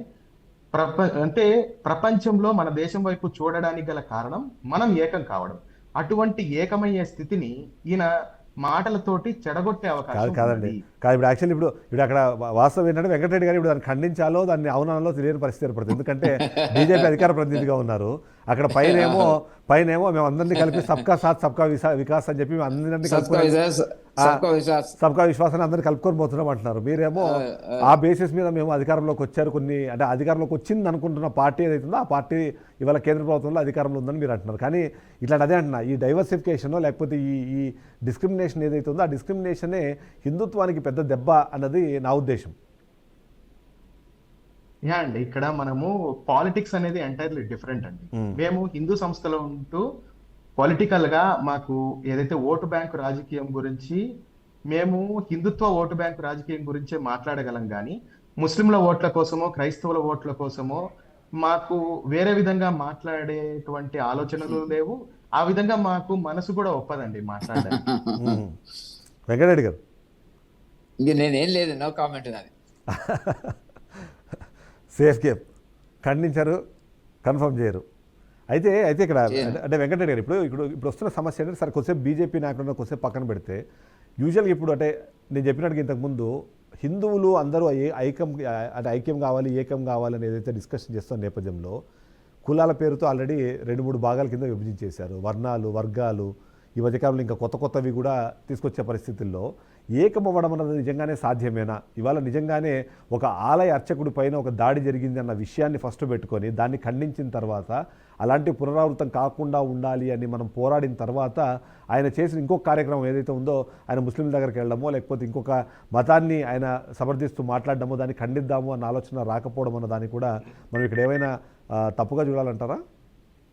ఇప్పుడు తిరుపతి ఆ దేవదేవుడి ఆలయ నిర్వహణలో ఇతర మతాలకు సంబంధించినటువంటి వాళ్ళను తీసేయాలనేటువంటిది ధర్మసూత్ర ఆగమశాస్త్ర ప్రకారంగా అందరం ఒప్పుకుంటున్నటువంటిది, చేసేటువంటి కార్యక్రమం జరుగుతున్నటువంటిది. ఇప్పుడు మరి మల్లారెడ్డి గారు చెప్పిన తర్వాత మనకు కూడా తెలియదు, కొత్త కోణంలో చాలా విషయాలు ముందుకు వచ్చినాయి. నేనేమనుకున్నా అంటే, ఈ చర్చ నేను ముందు మీ గెస్ట్ కోఆర్డినేటర్ అడిగినప్పుడే ఈ దీంట్లోకి నన్ను ఎందుకు లాగుతారు, సబ్జెక్టు కాదు ఇది అనేటువంటిది అన్నప్పుడు, సరే మీరు అంతవరకే తెలుసు. కానీ లోతుగా వెళ్తే దీంట్లో అనేక రకాల ఆర్థిక కోణాలు ఉన్నవి, వ్యక్తిగత స్వార్థ ఒకవేళ చెప్పినటువంటి ఇన్ఫర్మేషన్ ప్రకారం ఒకవేళ కరెక్ట్ అయినట్టయితే ఉన్నవి అనుకున్నప్పుడు, దీని కూలంకుషంగా అక్కడ ఇప్పుడు కశ్యప్ లాంటి వాళ్ళు హిందూ ధర్మశాస్త్రం కోసము, హిందూ ధర్మం కోసం పాటుపడేటువంటి వాళ్ళు బాధపడుతున్నటువంటిది, మల్లారెడ్డి లాంటి వాళ్ళు కూడా మేము వారసులం, అసలు హక్కుదారులం అనేటువంటిది వాళ్ళు బాధపడుతున్నటువంటిది. దీనికి సంబంధించినటువంటి మరి పైకి ఏమో ఈ దేవాలయ నిర్వహణ అనేటువంటిది చాలా పద్ధతిలో జరుగుతుంది, ఎలాంటి వ్యక్తిగత లబ్ధి కానీ ప్రయోజనాలు కానీ రాగద్వేషాలకు అతీతంగా ఉంటుంది అని చెప్పి మనం విన్నాము. కానీ కొత్త కోణంలో కనపడుతున్నటువంటిది కొద్దిగా లోతుగా ఆలోచించాలి, దీన్ని లోతుగా ఆలోచించి, ఇప్పుడు సాధారణంగా ఏంటంటే మీరు నమ్మినా నమ్మకపోయినా వ్యక్తిగతంగా నేను హిందూవాదిని, హిందూ దేశం అనేటువంటి దాని కింద నేను వ్యక్తిగతంగా నమ్ముతాం ఈ దేశం. ఎందుకంటే చరిత్రను చదివినప్పుడు ఇక్కడ ఉండేటువంటి చరిత్ర కోణంలో వచ్చేటువంటి ఎవరైనా కూడా ఆ ప్రాంతం నుంచి ఈ దేశాల నుంచి వచ్చిన వాళ్ళే తప్ప ఇక్కడ అయితే సరే ఈనాడు ప్రజలు కూడా నమ్ముతున్నారు. దేశం మొత్తం మీద అవకాశం వచ్చినప్పుడు ప్రజలు హిందూ మతాన్ని గురించినటువంటి ఓటు పోస్తారని మనకు కనపడుతున్నటువంటి దాంట్లో ఏమి సందేహం లేదు. తప్పు రైట్ గురించి నేను మాట్లాడగానే ఈ జరుగుతున్న క్రమం లోపల ఏం జరుగుతున్నది అక్కడ అనేటువంటి దాని కింద మరి డిస్కస్ చేయాల్సిందే. కానీ అవును, ఖచ్చితంగా డిస్కస్ చేయాల్సిందే. ఫస్ట్ దాడిని ఖండించి తర్వాత ఆలోచించవలసిన అవసరం ఉంది. కష్టం చెప్తున్నటువంటి వాస్తవాలు అనుకున్నట్టయితే హిందూవాదులు చాలా తీవ్రంగానే పరిగణిస్తారు దానికి సంబంధించినట్టు. అయితే సార్ ఒకసారి ఇక్కడ ఒక షార్ట్ బ్రేక్ తీసుకుందాము. బ్రేక్ తర్వాత ఈ డిస్కషన్ కంటిన్యూ చేద్దాం. ఎందుకంటే ఇది చాలా కీలకమైన అంశంగా నాకు కనిపిస్తుంది. ముఖ్యంగా చూస్తే సరే సౌందరరాజన్ని లేకపోతే రంగరాజన్ని సపోర్ట్ చేసే వాళ్ళు కూడా ఇవాళ మనం డిబేట్లో జాయిన్ అవ్వాల్సింది, కానీ బట్ కొన్ని అనివార్య కారణాల వల్ల వాళ్ళు రాలేకపోయారు. ఇంకోసారి అవకాశం ఉంటే మరొకసారి దాని మీద డిబేట్ చేపడదాం. అయితే ఒకసారి కశ్యప్ గారు జరుగుతుంది. కశ్యప్ గారు, యూజువల్గా మనం చూస్తుంటాము అన్ని సందర్భాల్లోనూ అంటే వేరే మతాల మీద నుంచి మన మతం మీద దాడి జరుగుతుంది, హిందుత్వం మీద దాడి జరుగుతుందని డిస్కషన్ జరుగుతుంది. కానీ ఈసారి హిందువులే హిందుత్వం మీద దాడి చేస్తున్నారన్న ఒక వాదన అయితే ప్రజల్లోకి వెళ్ళే అవకాశం అయితే మనకు అనిపిస్తుంది. అది నిజంగా చెప్పాలంటే అది ఒక టెన్షన్గానే తీసుకోవాలి. ఎందుకంటే వాళ్ళ డ్రెస్సింగ్ సెన్స్ చూసారా మీరు? ఎవరైతే వచ్చి ఆ దాడి చేసిన వ్యక్తులు ఒక యూనిఫామ్ లాంటిది క్రియేట్ చేసుకొని, యూనిఫామ్ లాంటిది కుట్టించుకొని, ఒక బెల్టు దాని మీద ఒక రెడ్ కండువ కొంతమంది వేస్తారు, కొంతమంది కండువ వేసుకోలేదు. అవన్నీ చూస్తుంటే నిజంగానే వాళ్ళు హిందుత్వవాదం నుంచి వచ్చిన వాళ్ళ, లేకపోతే వేరే వాదాన్ని తీసుకొని వచ్చి దీన్ని చేయడం ద్వారా ఆ డ్రెస్ వేసుకొని వచ్చినారా, అలాంటి డ్రెస్ వేసుకొని వచ్చారా అన్నది ఒక అనుమానం అయితే ఉంది. అండి ఒకటండి, డ్రెస్లలో మాకు కూడా అలాంటి డౌటే వచ్చింది. ఎందుకంటే బ్లాక్ కలర్ చూస్తేనే ఫస్ట్ మనం ఏమనుకుంటాం అంటే నాస్తిక సంఘాల వాళ్ళు అనుకుంటాం. నెక్స్ట్ వచ్చేటప్పటికి ఇంకా కొంచెం లోతుకి వెళ్తే వీళ్ళు ఏమన్నా అఘోరాసు ఆ టైపా, లేకపోతే నలుపు రంగు అనేది ఏంటంటే వ్యతిరేకత, లేకపోతే మనం దాన్ని విమర్శిస్తున్నాం అనే దాన్ని తెలియజేయడానికి కూడా నల్లటి రంగు వేసుకుంటాం. అవును, మీకు ఇంకా కొంచెం లోతుగా వెళ్తే హిట్లర్కు ప్రైవేట్ సైన్యం ఉండేది. హిట్లర్ యొక్క ప్రైవేట్ సైన్యం కూడా ఈ బ్లాక్ అనే దాన్ని వేసుకునేవాళ్ళు, బ్లాక్ డ్రెస్. తర్వాత సుభాష్ చంద్రబోస్ యొక్క సైన్యం ఏదైతే ఉందో ఫార్వర్డ్ బ్లాక్ అని చెప్పేసి ఒకటి స్థాపించినట్టు నాకైతే గుర్తు. సో ఈ బ్లాక్ అనే ఈ జస్ట్ నల్ల రంగుతోటి మనం మొత్తాన్ని నేనైతే అంటే ఆ షర్టు ఆ ప్యాంటు ఇన్షర్ట్ వేసుకొని దానికి ఒక బెల్ట్ పెట్టుకొని యూజువల్లీ అది వాడి మీద అంటున్నా. కేవలం రంగు అన్నది ఒకటే కాదు, ఆ ఒక యూనిఫామ్ రంగుతోటి మనము డిఫైన్ చేయలేము. ఎందుకంటే ఈవెన్ సంఘ ఆర్ఎస్ఎస్ యొక్క వేషధారణ కూడా రీసెంట్ గానే 2016 తర్వాత మారింది. అప్పటిదాకా నిక్కర్ వేసుకుని ఉండేవాళ్ళు, చూసేవానికి ఎబ్బెట్టుగా ఉందనేసి మళ్ళీ సంఘ ఏదైతే గణవేష్ అంతా మార్చేసి ప్యాంట్ షర్ట్ చేశారు, వైట్ షర్ట్. కాబట్టి ఇప్పుడు ప్యాంట్ చేశారు, బ్లాక్ అది కాకి కలర్ ప్యాంట్ చేశారు. అంతకుముందు కాకి కలర్ నిక్కర్ ఉండేది. సో డ్రెస్ సెన్స్ గురించి కాదని, కానీ అసలు వీళ్ళు అక్కడ పోయి ఆయనతోటి మాట్లాడిన విషయాలు ఏమిటి, అంతకు ముందు 3 సార్లు కలిశారు అనేసి వీళ్ళు చెప్పుకుంటున్నారు. ఆ 3 సార్లు అసలు ఏం డిస్కషన్ చేశారు? ఇంకొకటి, 2 చేతులు కలిస్తే గానీ చప్పట్లు రావు అనేసి అంటారు కదా. ఈయనతోటి ఆయనకు ముచ్చటించవలసిన సందర్భం ఏమొచ్చింది? ఎందుకంటే ఎవరైనా ఫోన్ లో పర్మిషన్ అడిగే పోతారు ఎవరింటికి వెళ్ళినా గానీ, ఊరికే డోర్లు బద్దలు కొట్టుకొని అలా అయితే ఎవరు వెళ్ళరు కదా. కానీ ఆ వీడియో సీసీటీవీ ఫుటేజ్ లో జరిగినటువంటి సంభాషణ సీసీటీవీ ఫుటేజ్ లో వాళ్ళందరూ ఒక ఏమంటారు దాన్ని కాన్వాయ్ లాగా నడుచుకుంటూ లోపలికి వెళ్ళిన వీడియో మనకు కనిపిస్తుంది. సరే అక్కడ ఏం జరిగింది అన్నది పూర్తి వీడియో మనకు బయటకు వస్తే కానీ తెలియదు, కానీ అక్కడ జరిగితే మాత్రం ఒక దండయాత్రకు వెళ్ళినట్టుగానే కనిపిస్తుంది. అవునండి. అయితే మనకి ఇప్పుడు తెలియాల్సిన విషయం ఏంటంటే దీని గురించి వీలైనంత తొందరగా రాష్ట్ర ప్రభుత్వము మీడియా సమావేశం నిర్వహించి అసలు ఏం జరిగింది అనేది పోలీసుల ద్వారా చెప్పాలి. ఎందుకంటే రకరకాల వ్యక్తులు, ఎందుకంటే మీడియాను నేను అందరినీ అనట్లేదు, కానీ కొన్ని రకాల మీడియా వాళ్ళు దీంట్లో కొంచెం మసాలా యాడ్ చేసి, నేను ఫస్ట్ ఈ విషయం గురించి తెలుసుకున్న వెంటనే నాస్తికుల నుంచి, కమ్యూనిస్టుల నుంచి, అదే విధంగా ఎవరైతే మావోయిస్టు సపోర్టర్స్ ఎవరైతే ఉంటారో వాళ్ళ నుంచి ఫస్ట్ చిలుకూరి రంగరాజన్ గారికి సపోర్ట్ గా వీడియోలు, ఫోటోలు వచ్చాయి. ఓకే, నాకు అక్కడ డౌట్ వచ్చింది. ఎందుకంటే వాళ్ళు ఈయనకు మద్దతు ఇవ్వడంలో గల లోగుట్టు ఏముంటుంది అంటే, ఎందుకంటే విషయం జరిగిన తర్వాత ఈయనను రెచ్చగొట్టిండొచ్చు. అసలు ఈయననే అన్ని రోజులు ఎందుకు తాత్సారం చేశారు? ఫస్ట్ ఏదైతే వాళ్ళతో మొట్టమొదటిసారి ర్యాపో ఏర్పడినప్పుడే అప్పుడే జనాలకు రివీల్ చేసేయచ్చు కదా. ఎందుకంటే ఆయన చాలా ధైర్యం కలిగినటువంటి వ్యక్తి. ఆయనను అధైర్యపరుడు లేకపోతే పెరికి వ్యక్తి అని మనం చెప్పలేం కదా. ఎందుకంటే ఆయనే వచ్చేసి కంప్లైంట్ ఇవ్వడము లేకపోతే మీడియా ముఖంగా అసలు జరిగిన విషయం ఏమిటనేది చెబితే మాకు కానీ కూడా అంటే మీరు కొంచెం మీరు అన్న ప్రకారము మతాన్ని విచ్ఛిన్నం అనిపిస్తుంది, చేయడానికి బాగుంది. ఎప్పుడూ సిద్ధంగా ఉంటాయి కొన్ని శక్తులు అన్నది మనకు తెలుసు. మీరు చెప్పిన శక్తుల్లో సగం శక్తులు అవే నాస్తిక సంఘాలు అట్లాంటివన్నీ ఏంటంటే అవునండి. ఎక్కడైనా ఇలాంటి జరిగింది అంటే అవునండి. దాంట్లో ఎంతో కొంత వాళ్ళ వైపు ఎంతో కొంతమంది లాక్కుందామని ప్రయత్నం చేస్తుంటారు. మేబీ ఆ ప్రయత్నంగా కూడా దాన్ని చూడాలేమో కదా. అవునండి. ఇంకొకటి అండి, మీరు గమనించారో లేదో, కేటీఆర్ గారు పోయి ఆయనను పరామర్శించడం జరిగింది. మనం దాన్ని కూడా సంతోషించాల్సిన విషయం. కానీ ఇదే కేటీఆర్ అనేటువంటి వ్యక్తి రాముల వారిని, సీతమ్మ వారిని, అదే విధంగా శ్రీకృష్ణుల వారి మీద కామెడీ చేసినటువంటి మునావర్ ఫారూఖీ అని చెప్పేసి ఒక వ్యక్తిని హైదరాబాద్ కు అదే పనిగా తీసుకొని వచ్చి ఇక్కడ కామెడీ షో పేరిట హిందూ ధర్మం మీద విషం చిమ్మే ప్రయత్నం చేపిస్తున్నప్పుడు ఆయనను ప్రశ్నించడం చేస్తే లాఠీ చార్జీలు చేసినటువంటి పరిస్థితి. మీరు ధర్మవీర ఆధ్యాత్మిక చైతన్య వేదిక యూట్యూబ్ ఛానల్లో మీరు చూడొచ్చు. మా మీద కూడా లాఠీ చార్జీలు చేసి మా చేతులు ఇరగొట్టారు, రక్తం గారింది మాకు ఆ సందర్భంలో పోలీసులు చేసిన లాఠీ చార్జీ వల్ల. అంటే వీళ్ళు గోతికాడ నక్కల మాదిరి, వీళ్ళు అవసరార్థం వీళ్ళు వచ్చినారే తప్ప వీళ్ళకేమి హిందూ ధర్మం ఖచ్చితంగా అక్కడ మీద అక్కడ ఏమీ కాదు, respect పొలిటికల్ ఉన్నట్టు పొలిటికల్ కాదు. ఇష్యూస్ మనకు క్లియర్ గా కనిపిస్తున్నాయి. నేను చెప్పే కదా, బీజేపీ పార్టీలోనే ఇంకొకటి ఏంటంటే, రెండు వాదనలు వచ్చేసాయి హిందూ వెంటనే. దేవీ దేవతలను నమ్మను అనే విధంగా ఏదైతే ప్రతిజ్ఞ చేపించినటువంటి స్వేరోస్ అనేటువంటి సంస్థకు స్థాపకుడైనటువంటి ఆర్ఎస్ ప్రవీణ్ కుమార్ అక్కడికి వచ్చి విచారణ వ్యక్తం చేయడంలో వెనకలున్నటువంటి అంటే కుట్రకోణం ఏమైనా ఉందా? మాకు Right. ఇటువంటివన్నీ ఎందుకంటే సడన్ గా మారీచుల మాదిరి, మాయా లేడి మాదిరి వీళ్ళు రంగులు మారుస్తుంటే మేమేమి అమాయకులము చిన్నపిల్లలం కాదు కదా. ఎప్పటి నుంచో ఈ పరిస్థితులన్నింటినీ మేము గమనించుకుంటూ వస్తున్నాం. ఉమ్. అంటే అయితే అయోధ్య ఇక్కడ మీరు అన్న పాయింట్ గురించి, అయోధ్యకు వ్యతిరేకంగా రాసినటువంటి పుస్తకాలు కేసీఆర్ ఏదైతే ఉన్నారో వారి కూతురు ఎవరైతే ఉన్నారో కవిత, ఆవిడ బుక్ షెల్ఫ్ లో కనిపించినటువంటి సందర్భం వీళ్ళు హిందుత్వాన్ని సమర్థిస్తున్నట్ల.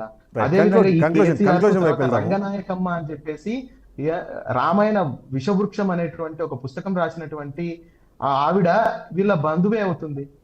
ఈ విధంగా మనం ఏ విధంగా చూడాలి? రైట్, అయితే కంక్లూడ్ చేద్దాం. సరే, ఇప్పుడు కొద్దిసేపు రంగరాజన్ గారి మీద ఉన్న ఆరోపణలను కొద్దిసేపు పక్కన పెడదాము. కానీ ఒక ఆలయానికి ప్రధాన అర్చకుడి మీద అదే మతాన్ని అనుసరిస్తున్న వాళ్ళు లేకపోతే నమ్ముతున్న వాళ్ళు వచ్చి దాడి చేయడాన్ని, దాన్ని మతానికి సంబంధించిన అంశంగా చూడకుండా ఇది కేవలం వాళ్ళిద్దరి వ్యక్తిగత అంశంగా మాత్రమే చూడాలంటారా? అలా చూసే క్రమంలో కొద్దిమంది మాత్రం ఇప్పటికీ రంగరాజన్ని సపోర్ట్ చేస్తున్నారు. సో వాళ్ళకి ఏం చెప్పాలి? ఒకటండి, రంగరాజన్ గారికి తర్వాత ఆ వీరరాఘవరెడ్డి అనే వ్యక్తికి మధ్య జరిగిన పర్సనల్ అంశంగానే చూడాలి. కానీ ఇదేదో మొత్తం ధర్మం మీద జరిగిన జాడనో లేకపోతే బ్రాహ్మణ మీద జరిగిన జాడనో లేకపోతే పౌరోహిత్యం మీద జరిగిన దాడనో చూడాల్సిన అవసరం లేదు. ఎందుకంటే వ్యక్తి పూర్తి వ్యవస్థకు రిప్రజెంటేటివ్ కాదు.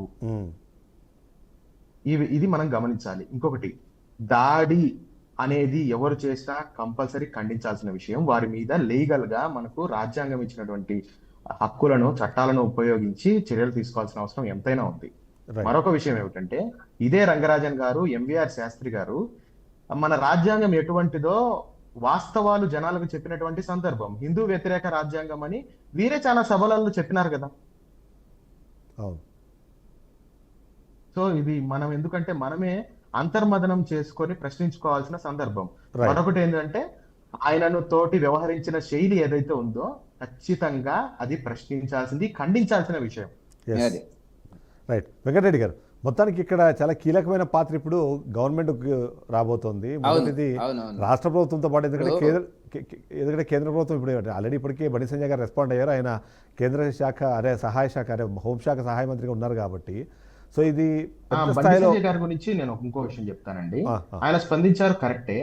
బండి సంజయ్ గారు మరి ఫిల్మ్ నగర్ హనుమాన్ టెంపుల్ విషయంలో ఇంతవరకు ఎందుకు స్పందించలేదు? ఫిల్మ్ నగర్ హనుమాన్ టెంపుల్ కూల్చి దాదాపు 3 సంవత్సరాల పైన కావాల్సి వస్తుంది. అది అభయాంజనేయ స్వామి పెద్ద గుట్ట ఉండేది, గుట్ట మీద హనుమంతుడు ఉండేవాడు. గుట్టను తీసేసినారు, హనుమాన్ టెంపుల్ తీసేసినారు. దాని గురించి హిందుత్వానికి మేము రిప్రజెంటేటివ్స్ అని చెప్పబడే పార్టీల వాళ్ళు ఎందుకు ప్రశ్నించడం లేదు ఇంతవరకు? రైట్ ఇది అందరూ కంక్లూడ్ చేద్దాం. టైం silent ఎందుకు అయిపోయారు? టైం తక్కువ ఉంది. యాక్చువల్లీ మేము హాఫ్ అన్ అవర్ ఎక్స్టెండ్ అయ్యాము టాపిక్ ఇంట్రెస్ట్ ఉందని. వెంకటరెడ్డి అవును. ఎస్ ఇప్పుడు ఒకటేంటంటే నేను చూసిన కోణం ఒకటి, ఇప్పుడు మిత్రులు మాట్లాడిన తర్వాత చాలా విషయాలు పైకి వచ్చినటువంటి సందర్భం ఉంది. వీటన్నిటిని కూలంకషంగా ప్రభుత్వం, పోలీస్ శాఖ విచారణ చేసి అసలు ఏం జరిగింది అనేటువంటిది మనం అయితే తప్ప మనకు ఒక ఐడియా రాదు దీని మీద. ఇప్పుడు వీళ్ళు నమ్ముతున్నటువంటి హిందూవాదులు నమ్ముతున్నటువంటి చేస్తున్నటువంటి ఆరోపణలు ఏ రకంగా ఉన్నాయి, మనకు పైకి ప్రతికి కనపడితే ఇప్పుడు బండి సంజయ్ గారు ఏంటంటే దాడిని కశ్యప్ గారు కూడా దాడిని ఖండిస్తున్నట్టు అందరూ ఖండిస్తున్నటువంటిదే. కాకపోతే ఏంటంటే దీనికి కారణం ఏంది, ఇప్పుడు మీరు అన్నట్టుగా హిందువుల మీదనే దాడి పెట్టినారు అనేటువంటిది ఏ పరిస్థితుల్లో ఏం జరిగింది అనేటువంటి దాని గురించి కొంత ఆలోచించవలసిన అవసరం ఉంది. పోలీస్ శాఖ ఇప్పటికే దీని మీద బ్రీఫింగ్ ఇస్తే బాగుండేది, ఎందుకంటే ఇది కొంత అనేక రకాల ఆలోచనలకు అనేక రకాల విషయాలకు దారి తీసేటువంటి అవకాశం ఉంటుంది. కాబట్టి ఎందుకు చేయలేదు అనేటువంటి నాకు తెలియదు. దాని మీద వాస్తవాలు తెలియాలి కదా, వీరరాఘవరెడ్డి గారు చెప్పాలి కదా ఏం జరిగింది. ఇప్పుడు మిత్రుడు అన్నట్టుగా కశ్యప్ అన్నట్టుగా వీరరాఘవరెడ్డి గారి గతంలో కూడా వచ్చినాడు చేసినాడు అనేటువంటిది, మరి 2 రోజుల వరకు కూడా సౌందరరాజన్ గారు ఎందుకు కంప్లైంట్ చేయలేదు అనే ప్రొఫెసరు, మరి విజ్ఞులు అన్ని విషయాలు తెలిసినటువంటి వ్యక్తి, ఇవన్నిటికీ ఉండేటువంటి ఎజెండా ఏంది. కానీ ఇంకోటి, ప్రస్తుతం మన పరిస్థితుల్లో రాజకీయ నాయకులు ప్రోయాక్టివ్ ఉండడం కూడా సమస్య అయిపోయింది. ఎందుకంటే ఘటన జరిగిన తర్వాత ఇన్ఫర్మేషన్ బయటకు వచ్చిన గంటల వ్యవధిలోనే ఒక పార్టీ వాళ్ళు వెళ్ళి అక్కడ కలవంగానే దానికి రాజకీయ రంగము పులుముతారు, లేకపోతే ఆ రాజకీయ కోణాన్ని బయటకు తీసుకొస్తారు. తద్వారా అది సామాన్య ప్రజల సమస్య నుంచి రాజకీయ సమస్యగా మారిపోయే పరిస్థితి కూడా ఉంది. సో ఆ ప్రోయాక్టివ్నెస్ కూడా ఇట్లా ధర్మంలో జరుగుతున్న అండి. ఇంకొక మెయిన్ పాయింట్ ఏంటంటే, వీరరాఘవరెడ్డి అనే వ్యక్తి గతంలో ఆంధ్ర అసోసియేషన్ ఆఫ్ తెలంగాణ అనేటువంటి ఒక సంస్థను స్థాపించి కేసీఆర్ కు కేటీఆర్ కు వ్యతిరేకంగా అప్పుడు కొత్త పాయింట్స్ తీసుకొస్తున్నారు. విభజన జరుగుతున్నటువంటి సందర్భంలో, అంటే వివిధ ప్రాంతాల వాసుల మీద దాడులు జరుగుతున్న సందర్భంలో ఇదే వీరరాఘవరెడ్డి కేసీఆర్ కు కేటీఆర్ కు వ్యతిరేకంగా ధ్వజమెత్తినటువంటి సందర్భం. సో ఇవన్నీ మనం కన్సిడర్ చేయాలి. దీన్ని ఏమైనా మళ్ళీ ప్రాంతీయవాదాన్ని రెచ్చగొట్టి ఏమైనా రాజకీయ పబ్బం గడుపుకునే అవకాశం ఉందా అనే కోణంలో కూడా మనం విచారించాల్సిన రైట్. మీరు కొత్త విషయాలు యాక్చువల్లీ తెరపైకి తీసుకొచ్చారు. ఖచ్చితంగా దానిపైన విచారణ జరగాల్సిన అవసరం అయితే ఉంది. Thank you very much Venkatareddy గారు, thank you very much Kashyap గారు, thank you very much Mallareddy గారు లైవ్లోకి వచ్చి మీ వాదన అలాగే మీ వివరణ ఇచ్చినందుకు. ఓవరాల్గా చూస్తున్నంత సరే, ఖచ్చితంగా ఇది ఏం జరిగింది అన్న విషయం బయటికి రావాల్సిన అవసరం ఉన్న నేపథ్యంలోనే జరిగిన ఘటన మాత్రం ఖచ్చితంగా ఖండించాల్సిన విషయమే, కాబట్టి అందరూ ఖండించాల్సిందే. బట్ ఆ ఘటన వెనకాల ఉన్న కారణాలు ఏంటి, నిజంగానే కారకులు ఎవరు, దీని వెనకాల కేవలం హిందుత్వవాదము, హిందుత్వానికి సంబంధించిన ఇష్యూ మాత్రమే ఉందా, లేకపోతే మనం ఇప్పటికే చూస్తున్నట్టుగా ఆధిపత్య పోరు కానివ్వండి, లేకపోతే అక్కడ ఆదాయ వ్యయాలకు సంబంధించిన లెక్కల్లో ఉన్న ఇష్యూస్ కూడా ఏమన్నా తెరపైకి వస్తున్నాయన్నది ఒకటైతే చూడాల్సిన పరిస్థితి ఉంది. ఎంతో కొంత అక్కడ లక్షల కొద్దీ ఆదాయం ఉంది. ఆ ఆదాయము ఒక కుటుంబానికే వెళ్ళిపోతుందన్న అనుమానాలు కొంతమందిలో ఉన్న నేపథ్యంలో ఆ వైపుగా ఏమైనా ఆ వ్యవస్థ కానివ్వండి, ఆ సంఘం ఏదైతే వీరరాఘవరెడ్డి ఏమైనా స్పందించారన్న విషయం పైన నిజాలు తెలియాలంటే మాత్రం ఖచ్చితంగా ఆయనే బయటకు వచ్చి చెప్పాలి. లేదా రాష్ట్ర ప్రభుత్వం ఇప్పటికే అతను అరెస్ట్ చేసింది కాబట్టి ఆ విచారణలో ఉన్న విషయాల్ని యాజ్ టీజ్గా ప్రజల ముందు ఉంచితే అసలు విషయాల్లో ఖచ్చితంగా తెలుస్తాయి. అవి నిజాలో కాదు అన్నది ఖచ్చితంగా బయటపడే అవకాశం.